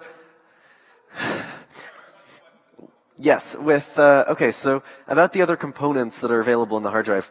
Because it's constantly changing speed, we can't really use it for storage, and I guess the platter read arm is not useful. But, yeah, the controller I think is actually useful. It might be worth it. Instead, right now we're using a TI DRV10974. It might be worth it to use the integrated controller that it came with. And then you can even, maybe even control it with like SATA commands, and you don't even have to write any complicated motor control code. That might be a way to go in the future, and it's actually cheaper because you have to disassemble less parts. Hopefully we can figure that out. Who is the person over there? Okay. Okay, one more question, then you'll have to ask the rest of our booth.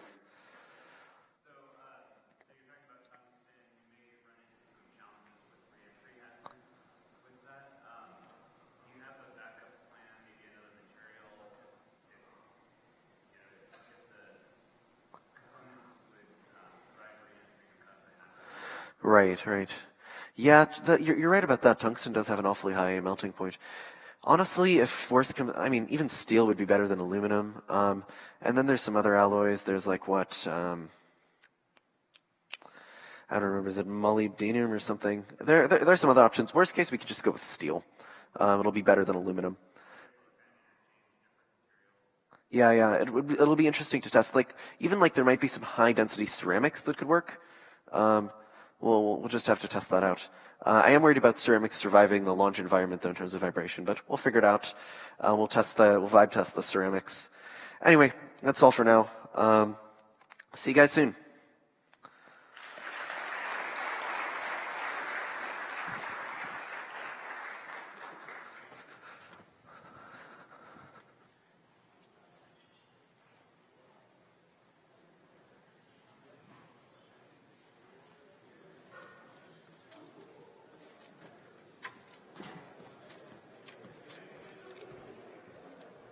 Thank you, Geffen, and thank you everyone in the audience for patiently listening to our presenters. Now is the time for a short break. We would like to thank Blue Cubed and Cal Poly Tech Park for providing snacks and beverages. We would also like to thank MaxIQ for being a gold sponsor. Please be sure to visit them at their booth. We will start right back at 11:15 a.m. Thank you.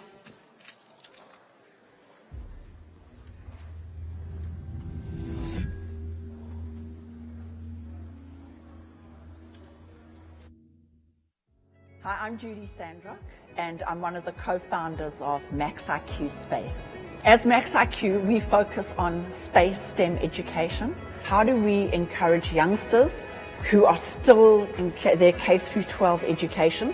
How do we encourage them to pursue space as a career? Not only do we provide them with pre-manufactured sensors, we've also given them prototype boards so that they can build their own sensors and then link it to the ecosystem. Our relationship with Blue Shift Aerospace is a great link. What they're doing here is groundbreaking because of their carbon neutrality and their acute awareness of the environment, which really plays to our agenda as well.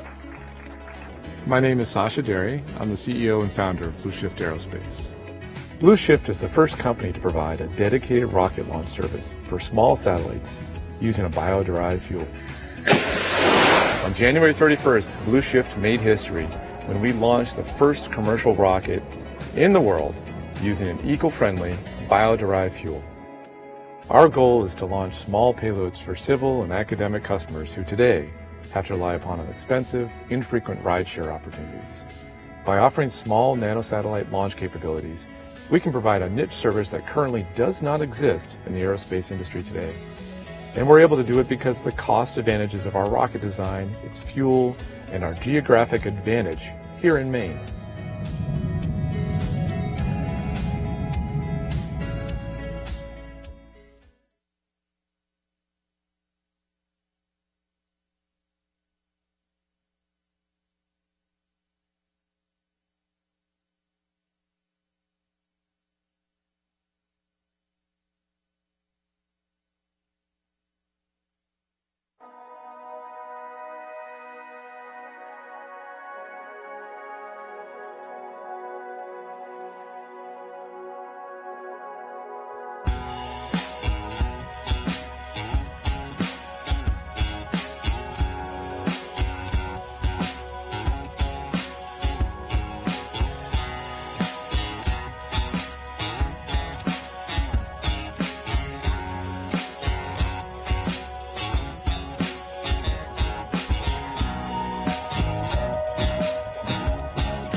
1, 2, 1, check, 1, 2.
Welcome back. We would like to thank Blue Cubed and Cal Poly Tech Park for providing this morning's coffee and snacks. Next up is Boris Yendler from YSPM.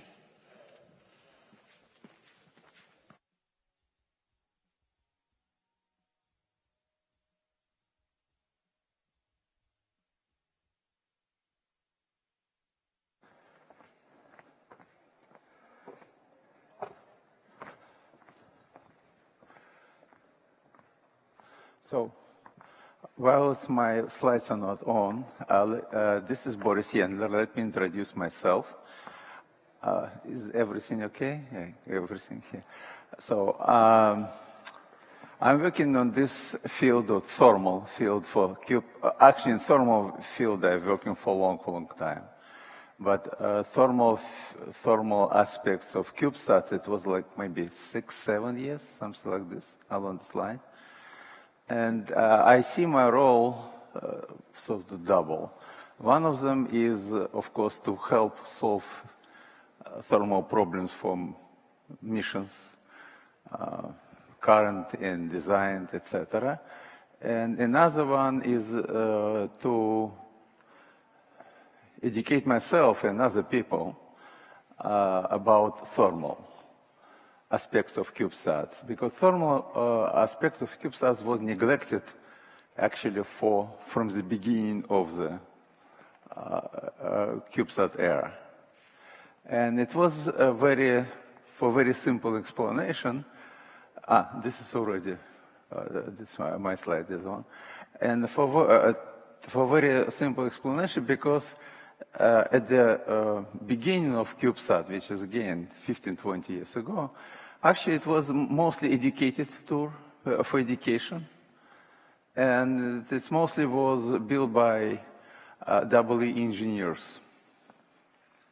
So who actually maybe know about thermal, but only, let's say, a little. And as a result of that, and also the power was 1-2 watts, 3 watts max. So who cares, right? Now we have different stories. So this is what I'm going to talk about, story a little bit, and then we talk about this.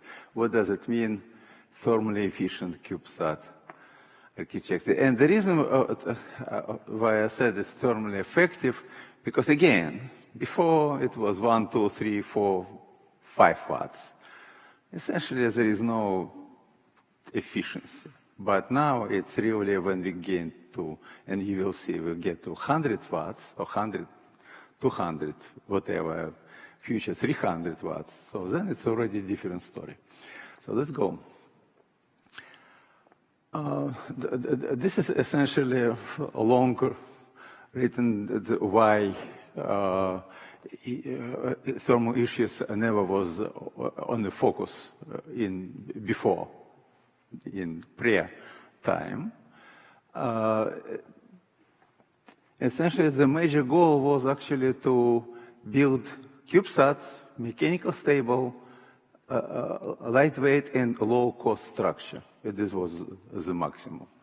And also, it's actually started to stack a lot of stuff inside, but in order to keep this everything inside, the structure was very simple, and you guys know very well. So we have brackets, and we put stuff on a bracket, and have everything on the brackets essentially, and then brackets are connected to the external walls, and they radiate the heat out. Now, what people actually didn't think much about it, about how much thermal resistance is. When the heat, which is generated by electronic component, travels through from component to radiator, if it exists, and to space. Now, what it turned out is that this is actually, path is quite bad. It has high resistance. And so as a result of this,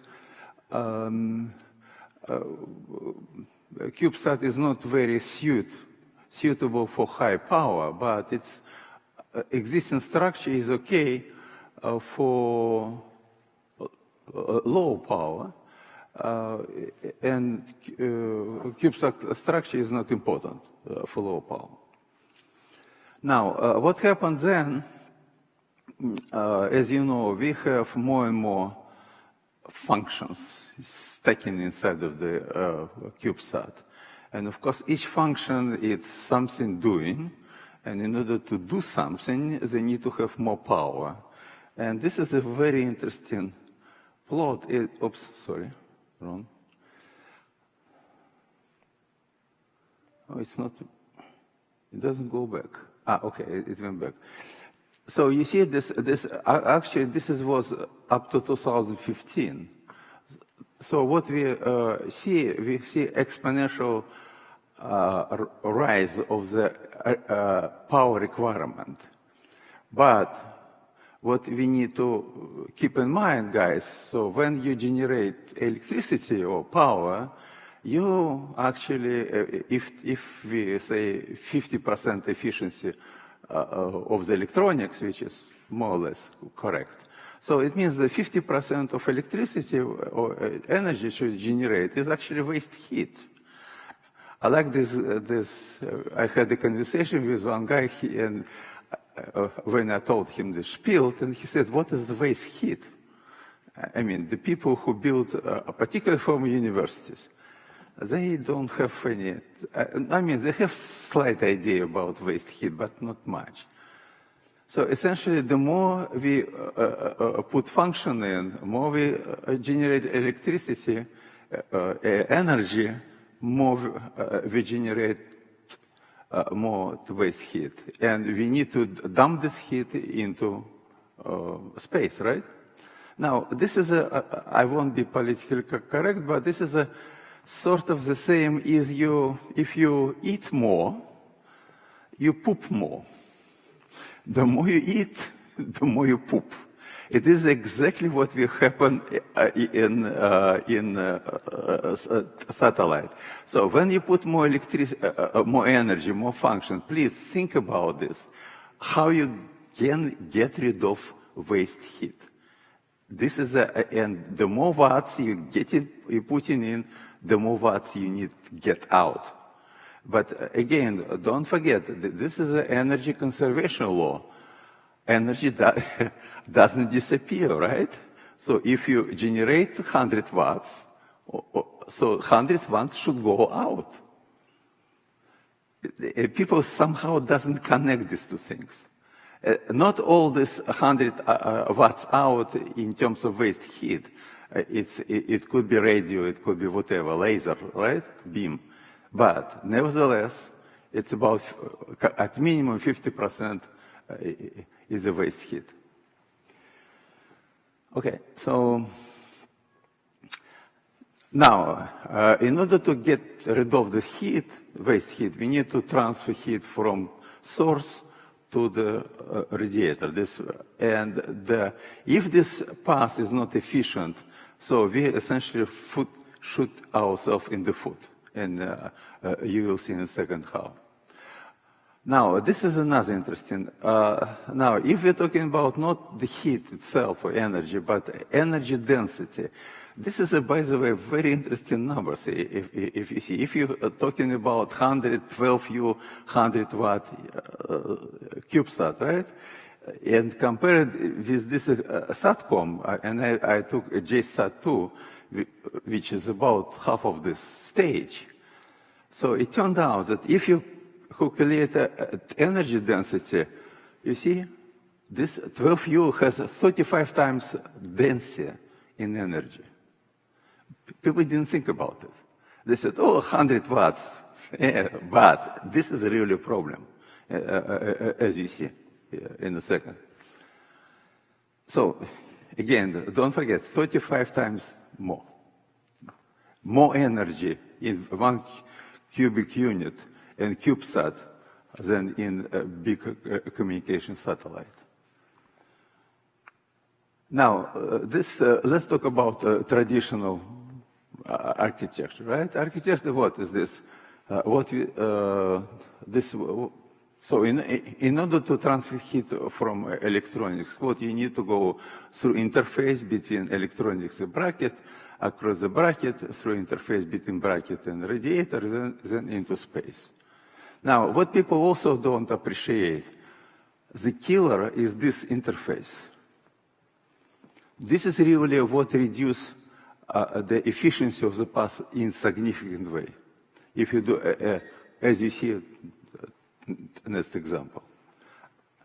So now, look at Satcom design. Satcom, you have all power is actually attached directly to radiator. So there is no this two, I'm sorry. There is no this extra two connections. So, and as we talk, this interface between electronics is a killer, essentially. This is what introduces a lot of resistance. Now, in order to make it sort of better understanding, but by the way, remember we talk about energy density? So if you rewrite the equation, you get something like this, that essentially the temperature difference between source and radiator is proportional to energy density. What does it tell us? That in CubeSat, the temperature difference between radiator and source is much higher than for a big satellite. This is, guys, you need to be aware of this. Now, let's take a for example, so we have one of the is a CubeSat, another is a ComSat. This is what we have, right? So I know that I'm running out of time. Okay, so let's do this. Essentially, we consider 12U, 90 watts, etc., all these components. And so let's compare what happened when we have these two units. As you see, guys, so essentially, if we have like a traditional CubeSat design, shelf, etc., so then as the temperature of the outside panel is 28.3, the temperature of electronic is 98.6 Celsius. So it's about 50 degrees, 60 degrees up. Why? Because of this interface and shelf. Now, if you use thermally efficient design, ComSat design, you get 41 degrees. You see, 50 degrees difference. What shelf and interface between shelf and electronics do to you performance, not your performance, but performance of CubeSat. So, guys, this is what I think it's very important to think through design from thermal point of view. I know that this, you know, from time I feel myself like a Cassandra, you know, this, she could predict a future, but nobody believes her. So this is this is numbers I think will convince you. Okay, so at this end, okay, done. So essentially what we need to do, we need to go from this design to this design. What's the difference? If you have something like a unit more than 20 watt, this is a bad design, this one. This is good, should be. So you need to put this high power, whatever, 20 watts. It's not high power, it's stuff, usual stuff. But you need to put on not on a shelf, but put on a side. For low power, let's say 7 watts, 10 watts, you can still put on a shelf. But what does it mean? That you cannot take the existing bus and then stick your stuff. No, you need to modify bus in order to meet your requirements, power requirements, thermal requirements. Okay, and I am done, right? I'm done? Done. Okay, I have 1 minute. Right? Okay. I'm done.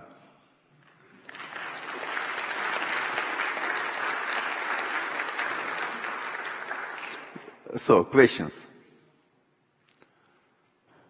No questions? Oh my God. Okay, yes.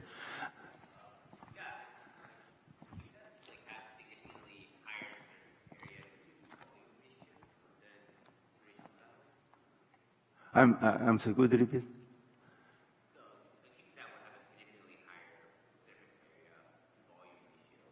Okay.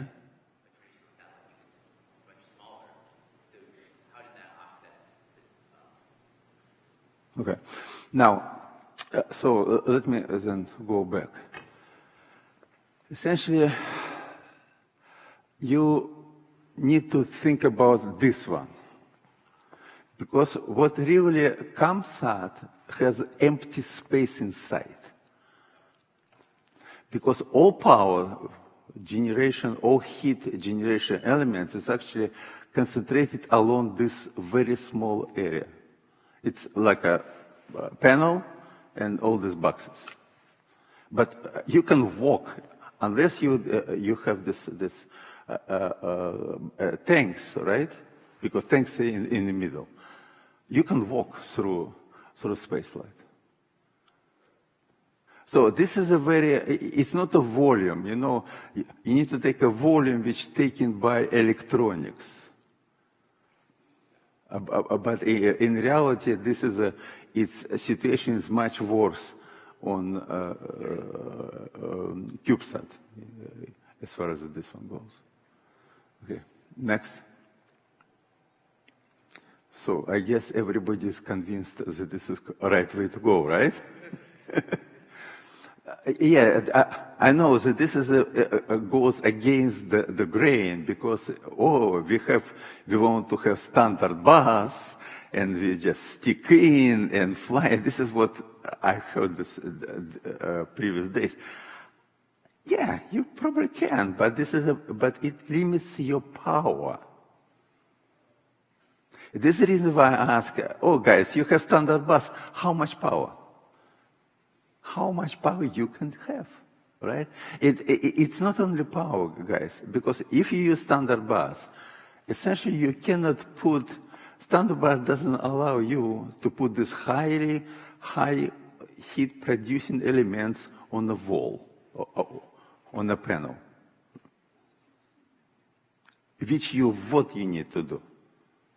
Right? So the brackets, all the shelves brackets, this is good, but only if you have, relatively speaking, low power.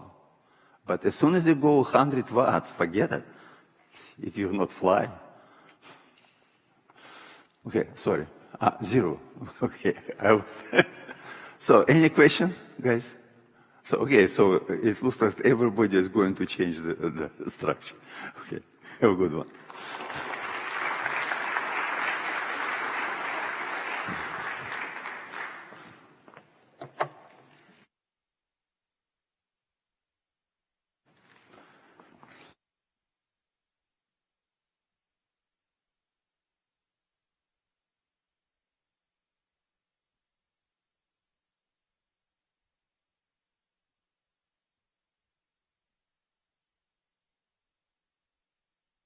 Thank you, Boris. Please welcome Logan Baker from Pennsylvania State University.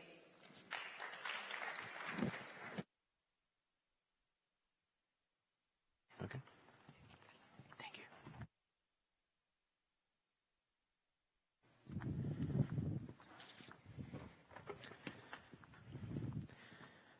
Hi, I'm Logan Baker. I'm a master's student at Penn State University, and I'm going to talk to you a little bit about the thermal considerations for the Black Cat CubeSat.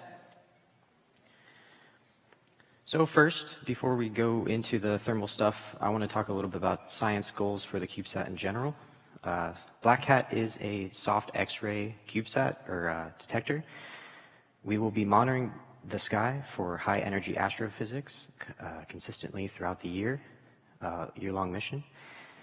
We're primarily looking for high redshift gamma ray bursts and also potentially looking for EM counterparts of gravitational wave events and triggering alerts when we see these high energy events so that other observatories can point their telescopes at that point in the sky. And of course, we're also looking to develop technology for future missions. About Black Hat itself, we have 4 hybrid Cmos detectors. Those are our primary instruments. They make up our focal plane array, which is passively cooled via a radiator.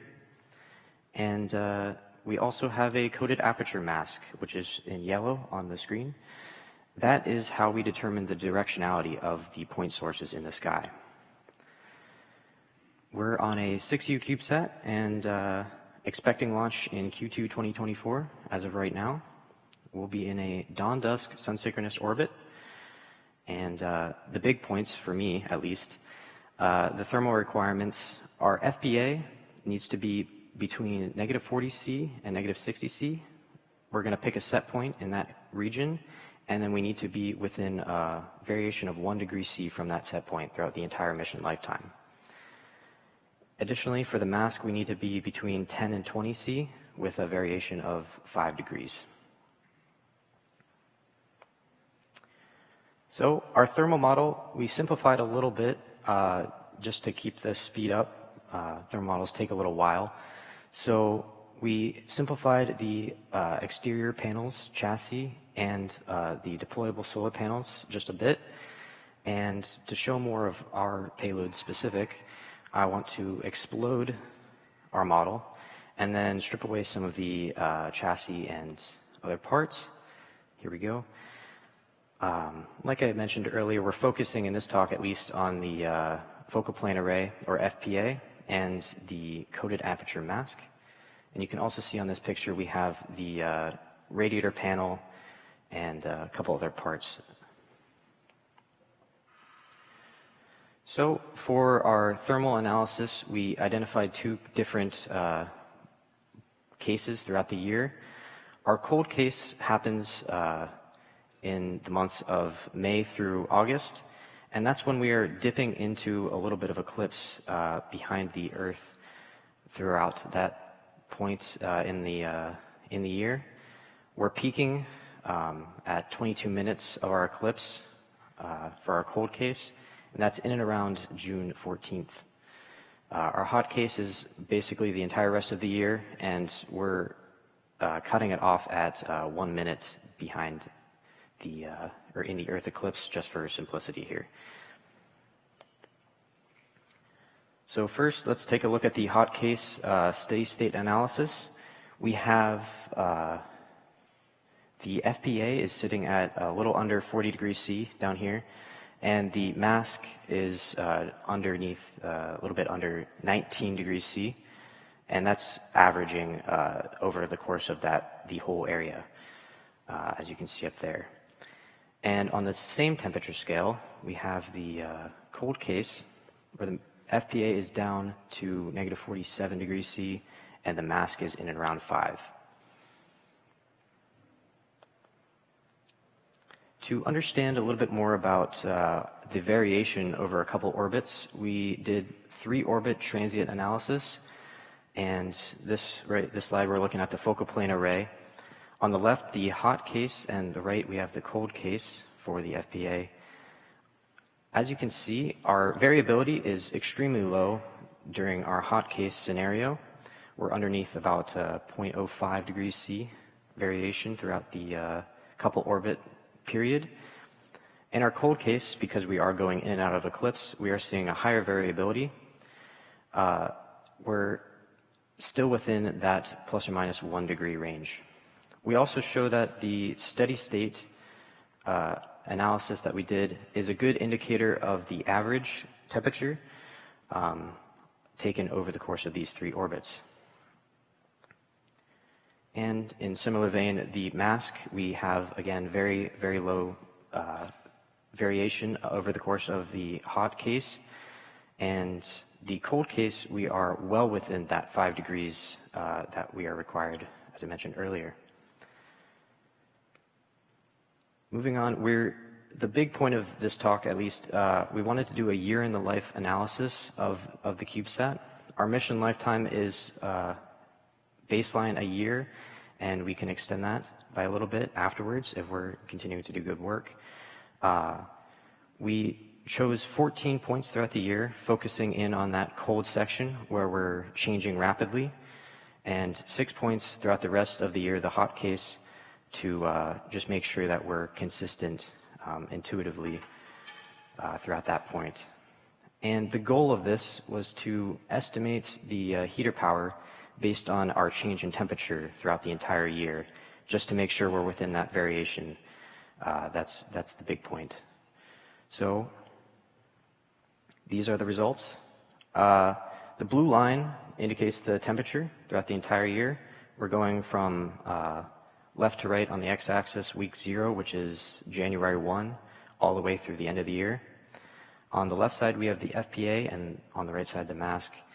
And the purple line indicates how much time we are in the eclipse throughout the entire orbit. So as a percentage, just to make it nice and easy. Throughout the hot case, as you can see, we're extremely consistent. Intuitively, this makes sense. We're not really changing a whole lot in terms of inputs from our solar and Earth IR energies. But our minimum temperature, as we dip down into the eclipsing time of year, we're hitting about negative 47 degrees C for the FPA and 5 for the mask. Now, as I mentioned earlier, we're looking to use this data to estimate our required heater power to keep those temperatures very consistent throughout the entire year. So did a little bit of sensitivity analysis for our heater inputs. And on the right side, we have 2 examples. So the FPA heaters, very intuitively, they heat up our FPA, but the mask heaters also had an effect on the FPA temperatures. So we needed to characterize both in order to understand exactly how much heater power we need to put in. I did the same analysis for the mask temperatures, where there was, again, a little bit of change based on the FPA temperature. And the results, the resulting rates of change that we determined from this analysis are shown on the table in the bottom left. We used that and the temperatures that I talked about earlier to get an estimate on the heater power required for the entire year. We're maxing out at about 0.48 for the FPA and 0.45 for the mask. And as you can see, we're ramping up in that middle section where we're eclipsing. The goal was to just hit a set temperature of negative 40 degrees C for the FPA and 20 degrees for the mask, just to keep it nice and consistent. In the mask's case, because we have a little bit more range that we're able to use, we could, in theory, not put as much heat power in and relax that a little bit to conserve power. So, just as an overview, we went through the hot and cold cases, looked at the 3 orbits, and showed that the steady state model is a good representation for the purpose of analyzing results over 3 orbits. We characterized the heaters and went through year in the life simulations and used the results to estimate the heater power required to keep a consistent temperature. And in the end, we were able to hit our temperature set point requirements for both the FPA and the mask, and similarly our temperature variability requirements. And as we continue, a little bit of future work. In the near term, we're looking to obviously continuously refine our thermal model details as we approach our CDR towards the end of this year. And estimating lag time for how much time it takes for the FPA and mask heater inputs to increase the temperature when we're moving into the eclipse. We also want to characterize thermal strains just to make sure we're within mechanical bounds, mechanical requirements. And further in the future, we're going to look to cross-reference our results with that of our CubeSat vendor. And finally, build an engineering model for thermal vac testing farther down the road. I thank you all for your time. I have my email up on the bottom right there, and I'll open the floor for any questions. Thank you. Gentleman right in the front here.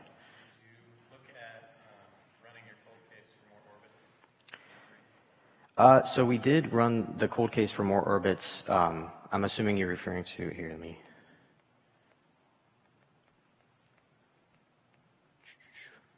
So how it's declining a little bit throughout the course of those 3 orbits. I did run it for longer than 3 orbits. I didn't want to show it here because I did not do that for more than 1 case. But I did want to check and make sure that we are bottoming out and hitting a stable temperature, which was the case.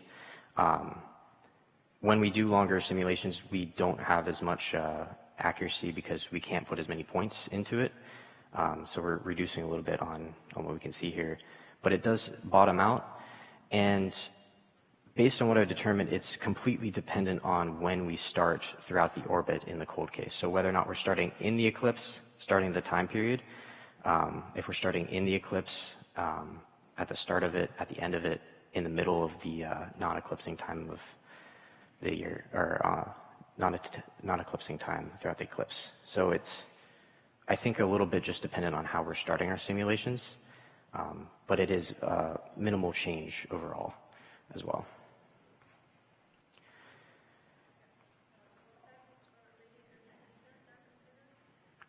Sorry, what was that?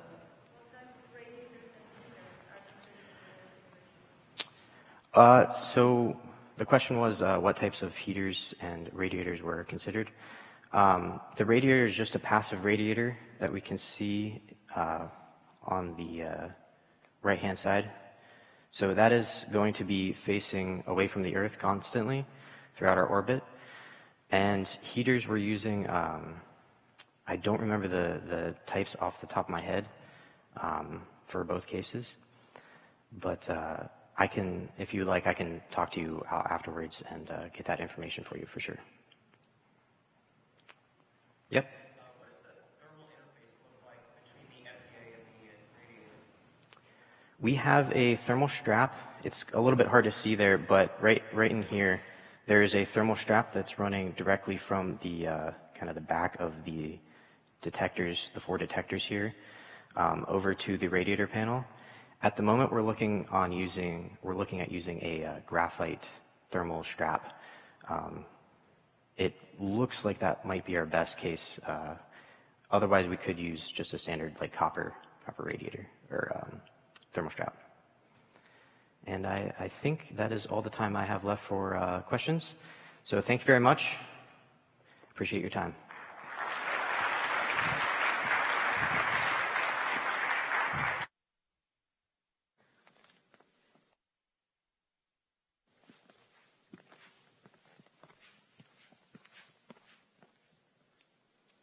Thank you, Logan. Please welcome Kristen Butler and Karen Segura from Cal Poly Pomona CubeSat.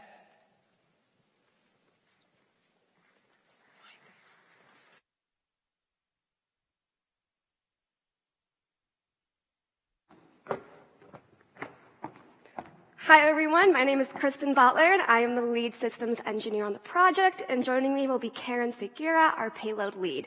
And today we will be introducing additively manufactured thermal dissipation technology in CubeSats. So basically, brief overview, we're going to be going over our mission overview, our battery case design, our system testing plan, and then our future work for this semester and the upcoming year. So since we're all engineers and we all love our acronyms, this is about like 10 acronyms that we'll be going over in our presentation, so just try to keep these in mind. So who are we and what is CubeSat? So CubeSat stands for CubeSat Technology Exploration Program, and we were established in about March of 2020, and we are a collaboration program between Cal Poly Pomona and JPL. So our goal is to develop a CubeSat universal testbed to elevate low TRL items, and we are currently investigating JPL thermal control technologies using oscillating heat pipes, also known as OHP, embedded in a 3D printed structure. So with this, the OHPs are basically designed to prevent thermal runaway of our lithium-ion batteries. Brief mission overview, we are developing a 3-unit CubeSat. Like I said, it's an integrated OHP with a custom data acquisition system for performance monitoring, and then also a custom implementation of our AAC Clyde COTS hardware. Also, we are using additively manufactured, topologically optimized 3-unit structure. So this is basically designed to be easily modular for different mission payloads. So just a brief ConOps, because as the systems team right now, we are basically doing our requirements, verification, and validation for our testing plans. But this is basically just a ConOps of what the satellite is going to be due prior after launch. Bit more detailed, our total mission is going to be about 6 months, and then our total orbits are going to be about 500 orbits. So these orbits will be completely dependent on our testing requirements and the availability of the launch site. And then those numbers that we get from testing will be narrowed down and solidified further in the design process. So with this, our orbital range is going to be about 400 to 600 kilometers. And then since our total orbits are 500 orbits, our cycle from start to finish is going to be about 30 orbits. So we are planning on doing about 15 full cycle testing. And I'll be passing it off to Karen to go over our thermal control technology. So hello, I made it just in time. But hello, I'm Karen, I'm the payload lead. So let's first talk about our technology. So as we previously mentioned, we are testing embedded oscillating heat pipes in CubeSats. And the main reason why we're doing so is we're hoping to enable high power operation in Cube satellites. But, you know, you really can't get a sense of what they are and what they look like, so correct me if I'm wrong, which one is? The top one. Top one, okay, thank you. So this is what it looks like for us. It is encased in a battery case. I actually have a little model here. I don't know how well you can see it, but if you come see us after the presentation, we can show you up close. But basically, it is the size of about 1.5 U's. And what you see is you have the vertical plates are kind of your radiators. You have 6 battery slots. And then you have a fill port where we'll introduce our fluid of choice. In this case, it's going to be acetone. But here in this picture, you really can't see where our oscillating heat pipes are actually at. So let me show you. In our next slide, you can see our oscillating heat pipes actually route throughout your main radiator, as well as the circumference of our battery slots. And with investigating our oscillating heat pipes, we're investigating obviously the efficiencies and how we can benefit CubeSats, but also part of our research includes understanding how different designs of these oscillating heat pipes can affect the efficiency. Therefore, this is one of the designs. There's a horizontal weave design, but we do have another design kind of in line that we're hoping to test in the near future. So these are our actual babies. They're right here. They're additively manufactured using powder bed fusion. We outsource them, and they're printed from aluminum, silicon, and magnesium alloy. We got them in December, and currently they are doing some post-processing with JPL, and our hope is to get them very soon so we can get started on testing. Now, let's actually talk about our testing. So, kind of currently a little update of where we're at. We have not completed testing. Right now, we're most definitely in the research and development phase of our technology. And therefore, right now, what we have is a plan. And our goal is really to characterize this technology and understand, you know, its efficiencies and how it can be beneficial to Cube satellites. So our testing really has 2 main phases, which is our heat simulation test, which we're hoping to complete very soon. And then shortly after that, our live lithium battery test. There is kind of an unofficial 3rd phase, but we'll briefly mention it within the next following slides. So this is what our currently plan is for a heat simulation test. So what we'll be doing is understanding the thermal conductance of our battery cases, and we'll be changing a couple of variables such as fill level, orientation, and whatnot. And to put it in very simple terms, what we're really doing is we're adding a heat load to our battery case, and then using a chiller to help cool and kind of mimic the sort of relationship it will have in space. We won't reach the temperatures that space will have, but just understand the general relationship. And to provide a better representation of our testing setup, this is what it currently looks like. You have a big gray box, and that is our chiller, which will mostly be helping with our temperature targets. Then you have a relief valve, which is pretty much a safety precaution. And then your cold plates which will be directly touching our battery case radiators. Now, our battery case itself will consist of mock batteries that are actually hollow aluminum rods with heaters. And those will be connected to, oops, what is going on? Okay, it's freaking out a little bit. Okay, there you go. So, as I was mentioning, we're going to add our heat source through our power supply, which will also reach a certain target heats that we're trying to test. Now, a couple of things that are not shown here, or the main thing, is really our thermocouples, which will be showed all throughout our battery case. Now, this will help us with understanding the thermal profile, and also gather test data that will be further analyzing, after our testing is completed. Now, like I mentioned, currently we have not completed testing, and our battery cases are with JPL for some post-processing, and the timeline is a little bit TBA. But what we're doing right now is kind of that third testing phase, which I briefly mentioned, which is the validation of our testing system.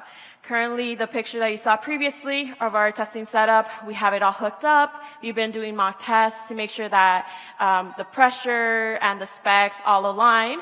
Therefore, by the time we get our battery cases, we are ready to begin our testing. And with that, I'll tell you kind of what our future plans are. So once we obtain our battery cases, we will be able to begin our testing hopefully sometime within the summer, this upcoming summer / early fall. And that will be a couple of months of us testing. Shortly after that, our primary goal is really to do some of the post-processing and understanding kind of the data that we obtained. Now, this will help us with some of our design iterations, which we're hoping to complete to produce a battery case or payload that we're more than happy to launch. And then also as well with our future plans for the next academic year, we are hoping to be flight ready for a launch in mid-2023, early 2024. But yeah, with that, thank you so much for coming, and we'll open up to any questions.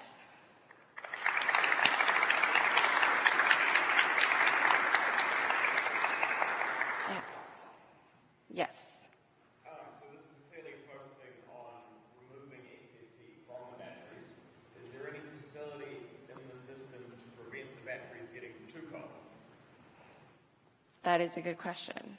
I'm sorry to call you out, Ryan, but do you have any clarification? Ryan is also part of our team, by the way. We have a couple of people from our team.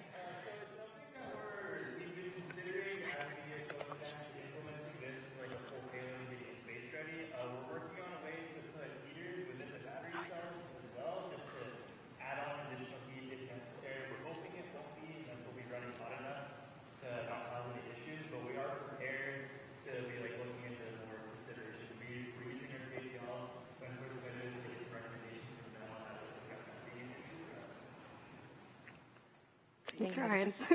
Yes.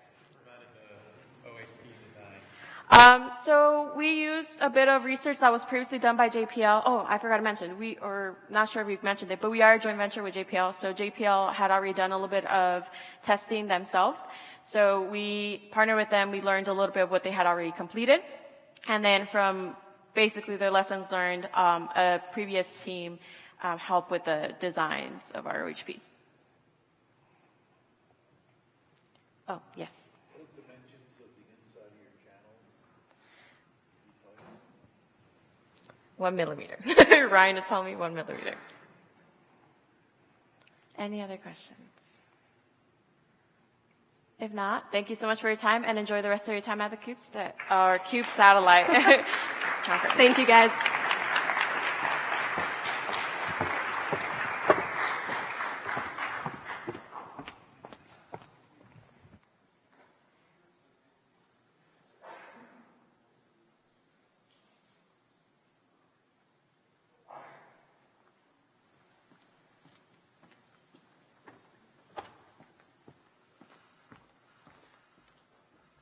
Thank you, Karen and Kristen. Please welcome Osvaldo Castro and Spencer Meisner from California State University, Los Angeles.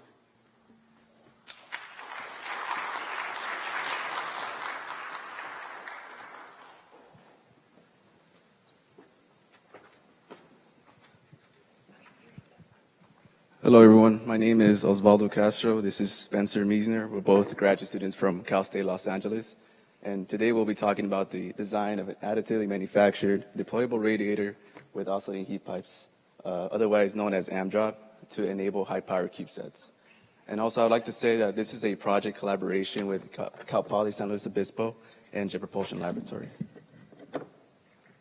So NASA's future space missions consist of landing and orbiting assets that will be exposed to harsh thermal environments due to the recent development of small spacecraft generating hundreds of watts of power, which basically challenges the thermal control system.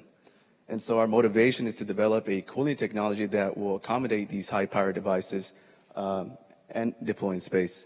So some of the current existing thermal solutions that dominate thermal design consist of heat pipes, thermal straps, and deployable radiators. But in our case, we want to expand that technology by combining the functionality of heat pipes, thermal straps, and deployable radiators to complete one package solution. So as I mentioned, the deployable radiator will contain an oscillating heat pipe known as an OHP. And there's essentially two-phase thermal control devices that contain many serpentine switchback channels where heat is added on one side and removed in the other side. And this creates a self-excited oscillation through liquid evaporation and condensation. And the result is that you usually get high effective thermal conductivities in excess of 10,000 watts per meter Kelvin. And some of the unusual advantages of OHPs that make it very attractive is that they have the ability to be compact, lightweight, and have high heat flux capabilities. And so, as we all know, in space, the only way to get rid of heat is through radiation. And to increase heat dissipation, you can either have your radiator running really hot or be as large as possible.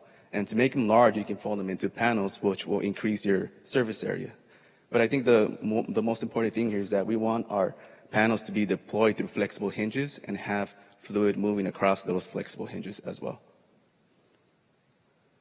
And so some of the potential impacts we see is that this will enable thermal control for high heat loads, and it will remove high heat flux from the electronics to enable high power and low cost small satellite missions.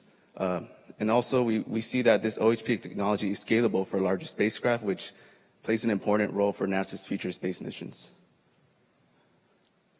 Some of the major requirements that we have is that we want this radiator to be able to be stowed and deployed. We also want the radiator to function as an effective OHP, and we want it to function in a wide range of orbits and orientations in low Earth orbit for a 25-watt heat input. And we also want the radiator to meet vibration, volume, and manufacturing requirements as well. Yeah, so the design process began with looking at the flexible joints and how we actually make that work. Like what Ozzy said is they're flexible to allow the AMDROP to be deployable, but also have those inner channels to be able to send fluid through them. So the idea is we take a number of these running along the length of the evaporator and condenser panels, and each of them will have an inner channel that can carry fluid through them. So we did a trade study, and we looked at these three major designs where we have the helical coil design, a torsional series design, and a serpentine structure design. And what we found is while all of these designs have their own merits, for the very limited volume constraints that we have, and especially the length constraints of these flexible joints, we found that the helical coil worked best for us, and so that's what we decided to move forward with. So once we had the flexible joint design decided, we started looking at concepts for our overall radiator. And so originally we kind of envisioned our AMDROP to look like what you see on the left, where we call it an external spring design, spring being interchangeable with flexible joint. And so the way it works is the flexible joints attach from the end of the evaporator to the start of the condenser. And while this design is very simple and it's really easy to conceptualize, what we found is for how long we need these flexible joints to be, that ends up taking away area that we can use for our radiator. So less surface area for the evaporator and condenser ultimately hurts the performance of it. So we ended up shifting to that design you see on the right, where it allows us to have longer flexible joints to be able to get that flexibility we need, but then also have the large surface area of our panels to function as an effective OHP. So to go over some of the main design considerations we put into designing this AMDrop, the first main thing we looked at was the mechanical performance. And so actually making the deployable factor of this AMDrop work. And so the way we did it is through focusing on these flexible joints. And so what we did is we took these joints and we tested them using stiffness and stress as metrics of performance. So if you're comparing two different designs, you apply the same torque or same force, and you see what the angle of deflection you're getting out of each design is, as well as the stress they're facing, and you can judge the design that way. So through this mechanical analysis and these testing of these different flexible joints, it led us to designing the springs to be partially pre-bent. So you can see the transition from those pictures where originally we started with a linear flexible joint and we shifted to designing it pre-bent. What we found is it's really difficult to bend something made out of metal that's this small. And so we designed it to be pre-bent so it doesn't have to make that full bend, but you're still getting some of the deployable nature out of, you're still getting the deployable functionality out of it to some angle. And making such a change came without an interruption of flow. So because we're designing it in that position, that's how it looks in a relaxed position. So there's no tension or compression that would affect the channels in any way. As well, from our mechanical performance considerations, we found that we wanted to add a hinge to control deployment and to make the whole system more rigid. And as well, this type of mechanical analysis is what ultimately led us to choosing the helical coil as our preferred design. So as well, from mechanical considerations, we also looked at OHP design considerations. And so this is where partnering with JPL played a huge role for us, is them bringing in their expertise on what makes these OHP designs function well and how we can adapt that for our design. And so some of the factors we considered include channel diameter, turn radius of the inner channels, the working fluid that we charge our OHP with that'll cause the oscillations, the number of turns in our condenser and evaporator, and just to give a little insight, having that higher channel density ultimately helps the performance by lowering the thermal resistance, so it's able to distribute heat throughout the plates. So that's a little bit of insight into that, but we took all these considerations into mind and kind of worked out really every aspect of this design to try and get the best performance with all these considerations. And so with our design, we're expecting a performance of about 4 to 6 watts per degree Celsius for its conductance. Finally, we looked at spacecraft thermal design considerations. So while this isn't so much a system level project we're presenting here, or system level presentation we have here, it's still important to consider how it works within the system. And so we ran thermal desktop simulations, which simulates thermally the orbit with the AMDrop in the context of a CubeSat. And so through doing these simulations, it tells us how the radiator thermally interacts and integrates with the rest of the CubeSat, which influences our design, as well as designing our AMDrop with orbit and spacecraft considerations in mind. So here's a long but still abbreviated list of all the analysis and testing we performed. It includes various mechanical testing, including stowing, deploying, vibration, fatigue, as well as OHP thermal testing, so testing and seeing how it actually performs as an OHP. CubeSat thermal testing, so like I was just mentioning, doing thermal desktop simulations to see the performance and the integration within the CubeSat, as well as just various worst case scenario situations that we might find our AMDrop being in to try and cover all our bases. So here you can see this is a look at our current design. And so what you see here is the evaporator, flexible joints, and condenser all within one design. So that's one single print that comes out all as one. And then as well, we have hinge brackets and hinges that are mounted to the condenser plate. And so you can see all the dimensions there that might give you a little more perspective on how big it is. It actually can reasonably fit within one hand. Some more dimensions and specifications for our design is the spring length. So the path length from the evaporator to the condenser is 92.45 millimeters. The material this is made out of is aluminum 6061 T6.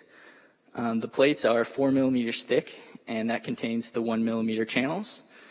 There's 18 springs, or you can think of it as 18 turns or paths between the evaporator and condenser.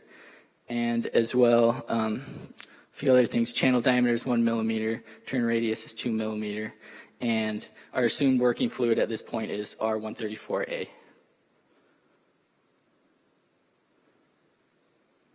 So in conclusion, we're developing a deployable radiator that can effectively transfer heat to allow for high-powered CubeSats.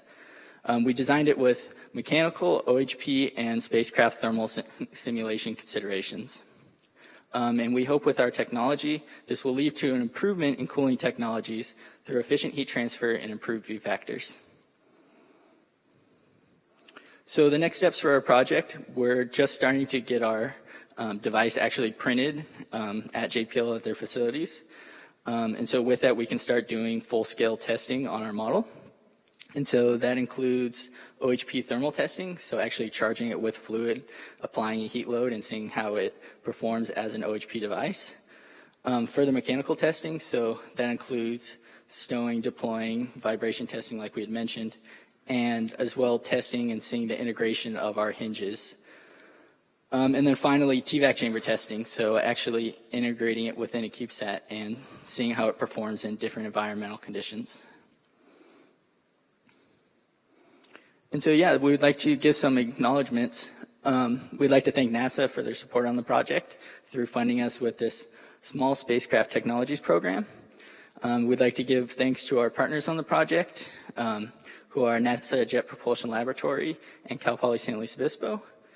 And we would like to give special thanks to our project leads, who are Ben First from JPL, John Bellardo from Cal Poly San Luis Obispo, and Jim Kuo from Cal State LA. So with that, we can take some questions.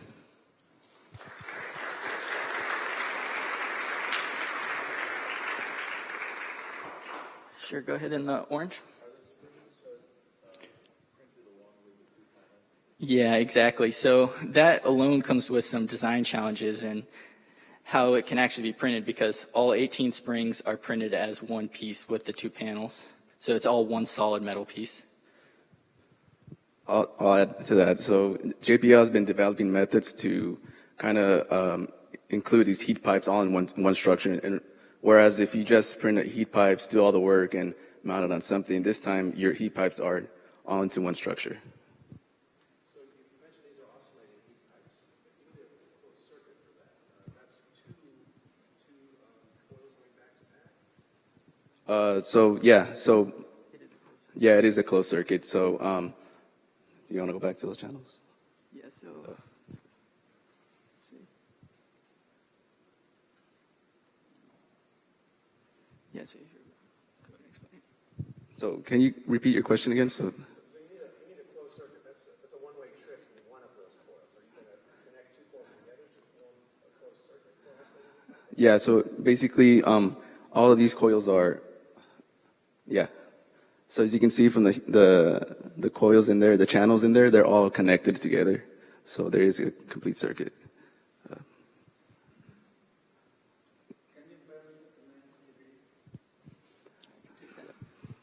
So originally that was our hope, to bend a full 90 degrees. However, the scale of what we're working with, since it is something being printed in metal, it's difficult to get that full 90-degree bend. So that's why we designed it pre-bent. So it gets 40 degrees of deployment and only has to bend 50 degrees. So it's kind of a best of both worlds. You're getting some deployment without risking any mechanical failure. Yeah, in the blue. Yeah, exactly. So if you see, we actually designed the print. Let's see.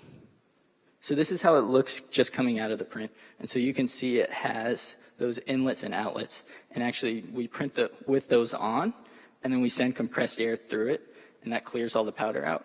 And then we cut these off, and they get welded at all those points. Oh, 1 minute. Okay. I think that's all we have time for questions. Thank you for coming to our presentation.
Thank you to Osvaldo and to Spencer for that awesome presentation.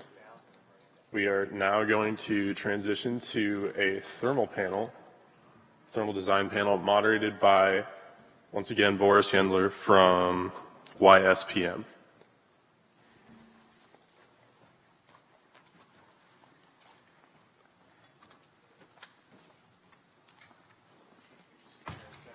Please welcome our panelists.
Can you all hear me?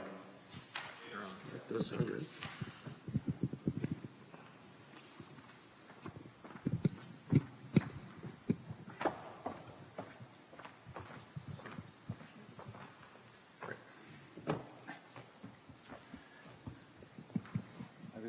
You can go ahead and start, Morris. They're going to just bring the screen so we can get closer. So now we have second part of our thermal session. Actually, this is I think it's first time in CubeSat history we have a thermal panel. So this is what will happen. And where is this? Okay, so this is what panelists, some of them here, you see Boris, it's me, and John, and Scott, and Andrew, and the other three is remote. So, but you still will be able to ask questions, etc., etc. Now, this we have about 1 hour conversation. First, we go through topics. So let me show you topics, what we're going to.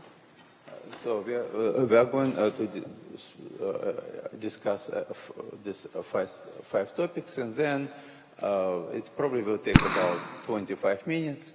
And then after that, we will go through Q&A session, so please prepare your questions, and then you can raise hand and ask questions. Okay. Now, the people on the screen is on the East Coast, I guess. Yeah, East Coast. Okay, and you see the names, no? So this is John, Jim, and Taylor, right? Okay, so starting from this, I sort of give it to Scott, right?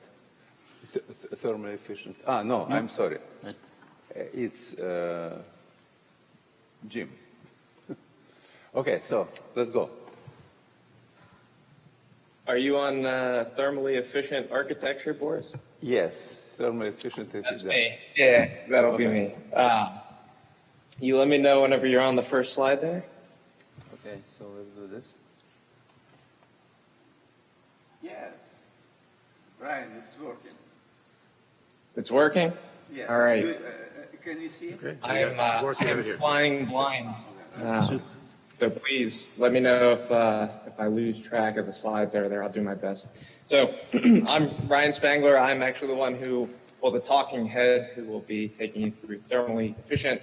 I also have effective CubeSat architecture.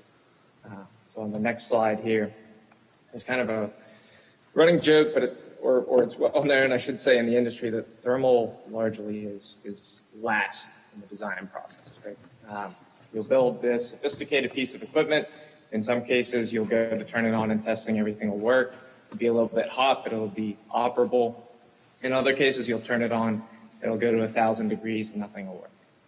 That paradigm has been retained largely through CubeSats as well, where that thermal design portion was not a priority requirement. For the earlier models where just wanted to add some level of functionality, launch it, see if it would work, that worked out fine. You had relatively low power dissipation. We are seeing now that it's proven, hey, these systems work. People want to get their bang for their buck. They stick more and more functionality into it, and with that comes higher heat loads, higher heat fluxes, all for the cost of the same surface area, which is somewhat contradictory. So we're seeing now that this thermal performance aspect, after adding more and more functionality, is somewhat of an afterthought still, and we have to play catch up on a whoopsie, so to speak. A lot of that issue can be resolved if the architecture itself, or even just placement of your components, is thought of up front in your design process. I'm going to try and give you some examples on how you can do that. So on the next slide, hopefully you're on number 3, and you can see some rudimentary power. Oops. It's not good. Something overheated. Okay, let me check the. Oops. We lost our Zoom. Hold on.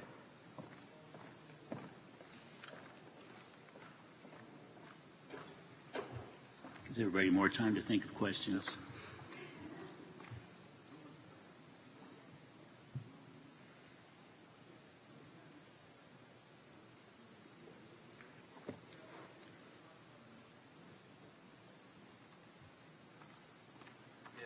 They try to reconnect it. Maybe what we should do, just in the first time, we'll go to another presentation, and then we come back. Or maybe you start asking questions.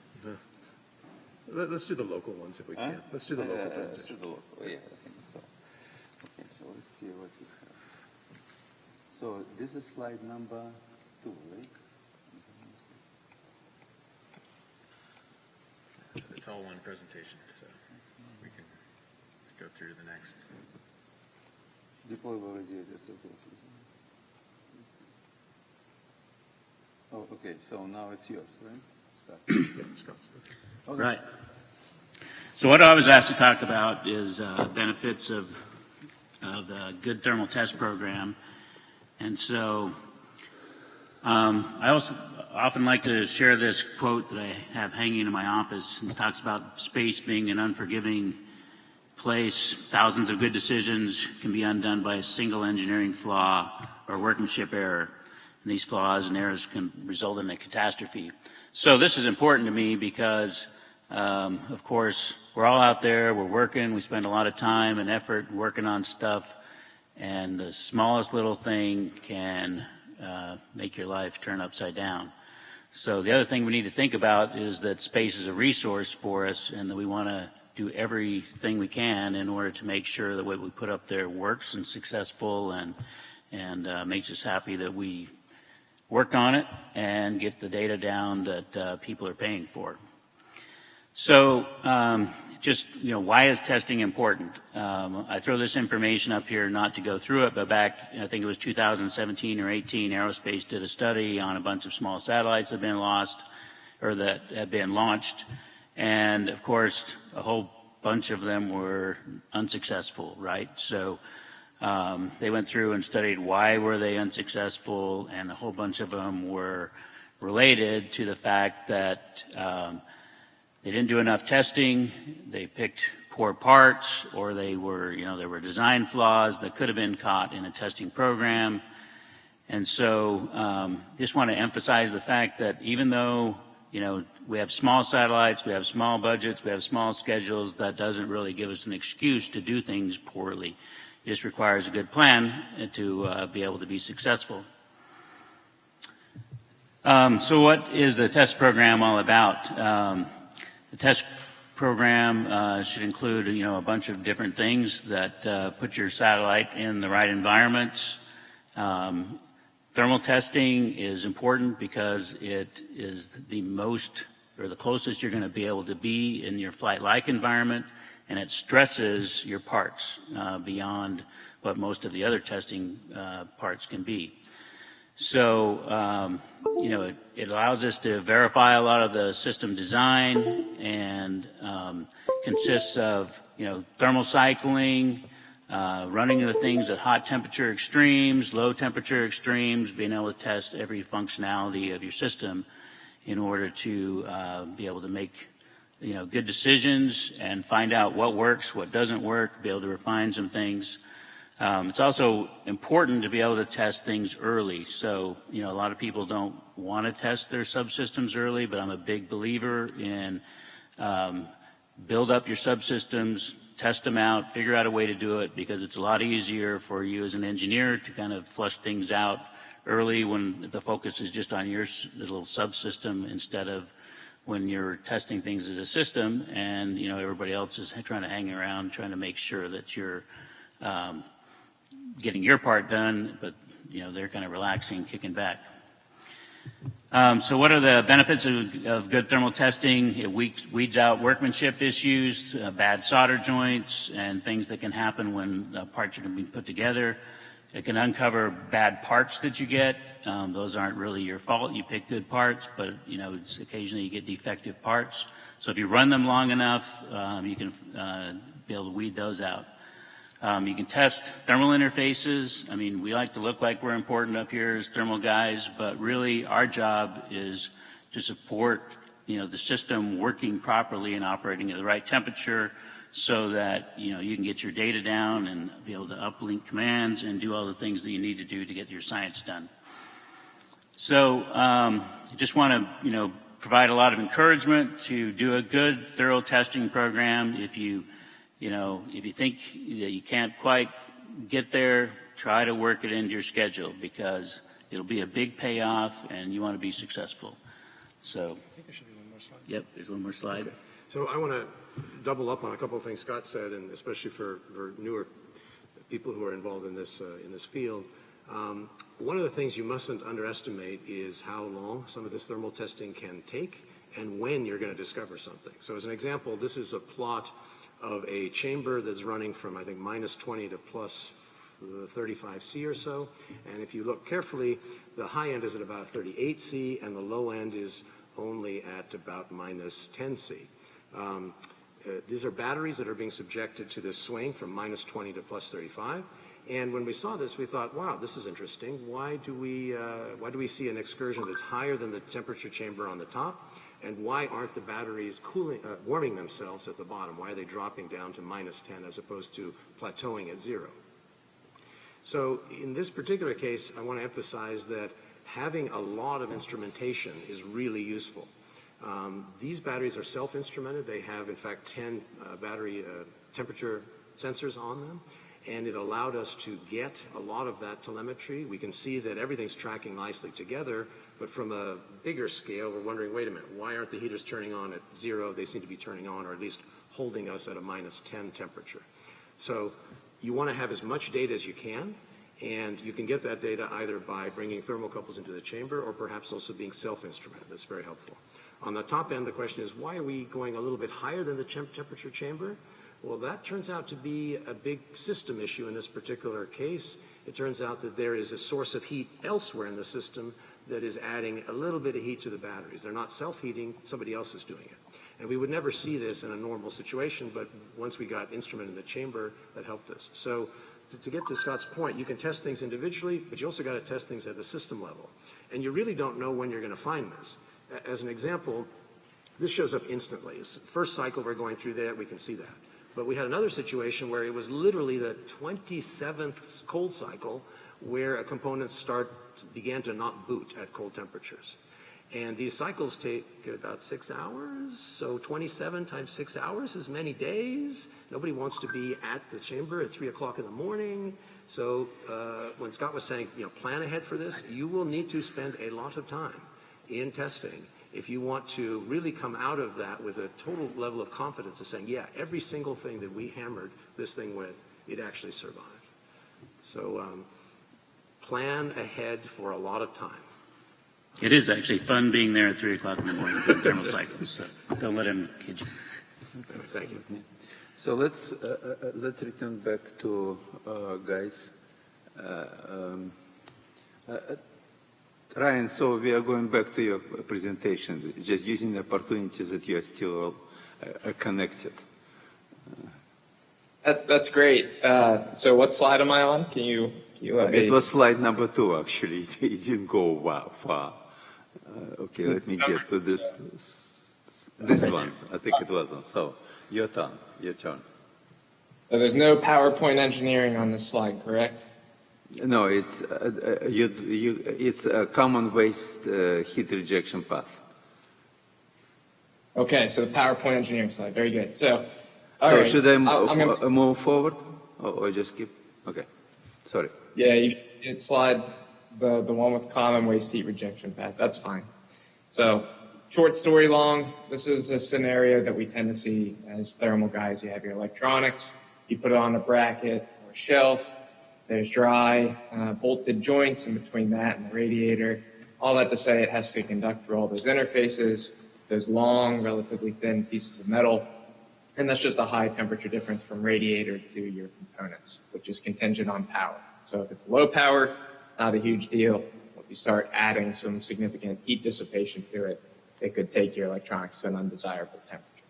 So we move to the next slide, which should have some pictures. We'll take a look at some simple ways that this could be mitigated with some proven technologies or thought processes, as it were. So the first and simplest is where geometry permits and with sufficiently low to moderate heat dissipations or heat fluxes, just see if you can directly mount them to the radiator cap, right? You're cutting out a large portion of your overall resistance network that we just showed on the previous slide. Once you start getting to higher heat fluxes, larger power dissipations, you need to look towards something more sophisticated, in which case you can utilize heat pipes or other two-phase heat transport mechanisms. Pulsating heat pipes is an example. These things are available in a variety of combinations, copper water, aluminum ammonia, that are tuned specifically to your application. Think of it as a thermal short circuit, right? So you can be a long distance away from something because it utilizes two-phase to take heat from point A to point B. There's a very small temperature rise across the parts. And finally, if you're one of the guys out there who's trying to turn your CubeSat into the proverbial Ferrari, and you're trying to throw a high-powered amplifier in your satellite, you might want to look towards phase change material, or I got a box of wax for you. So it really is just an aluminum or some base metal structure. We hollow it out, put some wax, paraffin wax in it. It's very good for duty cycle application, where you have a pulse from one of your components. It goes through the heat sink. It melts the wax, which prevents your electronics components from spiking in temperature. And then your radiator panel is able to pull that out over time. And if it's properly designed, will fully solidify the wax and be ready for your next pulse application. So on the next slide, slide 5, 2 pictures at the bottom there. Just a couple different ways you might want to think of combining these technologies. If you're looking to use a PCM heatsink, for instance, and you have very discrete heat loads, you may want to consider using one of those two-phase heat transfer mechanisms to spread it in plane, lower the heat flux, get better volumetric efficiency out of your PCM heatsink. Another option is if your high-powered amplifier is very far away from your radiator, you want to use a PCM heatsink to still store that power, but need to get the energy to the radiator. You can use heat pipes on the sink side of that PCM to pull it there. And finally, because it really is, I say wax in a box, there's more to it than that, but in the simplest mind or sense, you can make a PCM radiator where you hog out the radiator itself and flip the structure inside. And finally, last slide here, just some things to help you along the way. And I put free there, they are free. Tools for scoping out some of these technologies. Again, good building blocks to understand what you might need to do. We have a heat pipe design calculator, phase change material, heat sink calculator. Those, among other things, are available at the ACT website to be addressed. So, thanks. Okay.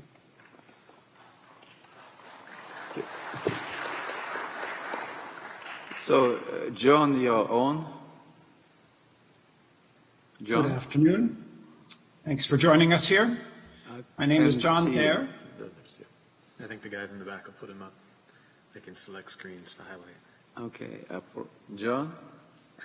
Okay, hold on. We hear you. We hear you, John. Okay, so go ahead. Okay, now it's John. Okay, here we go.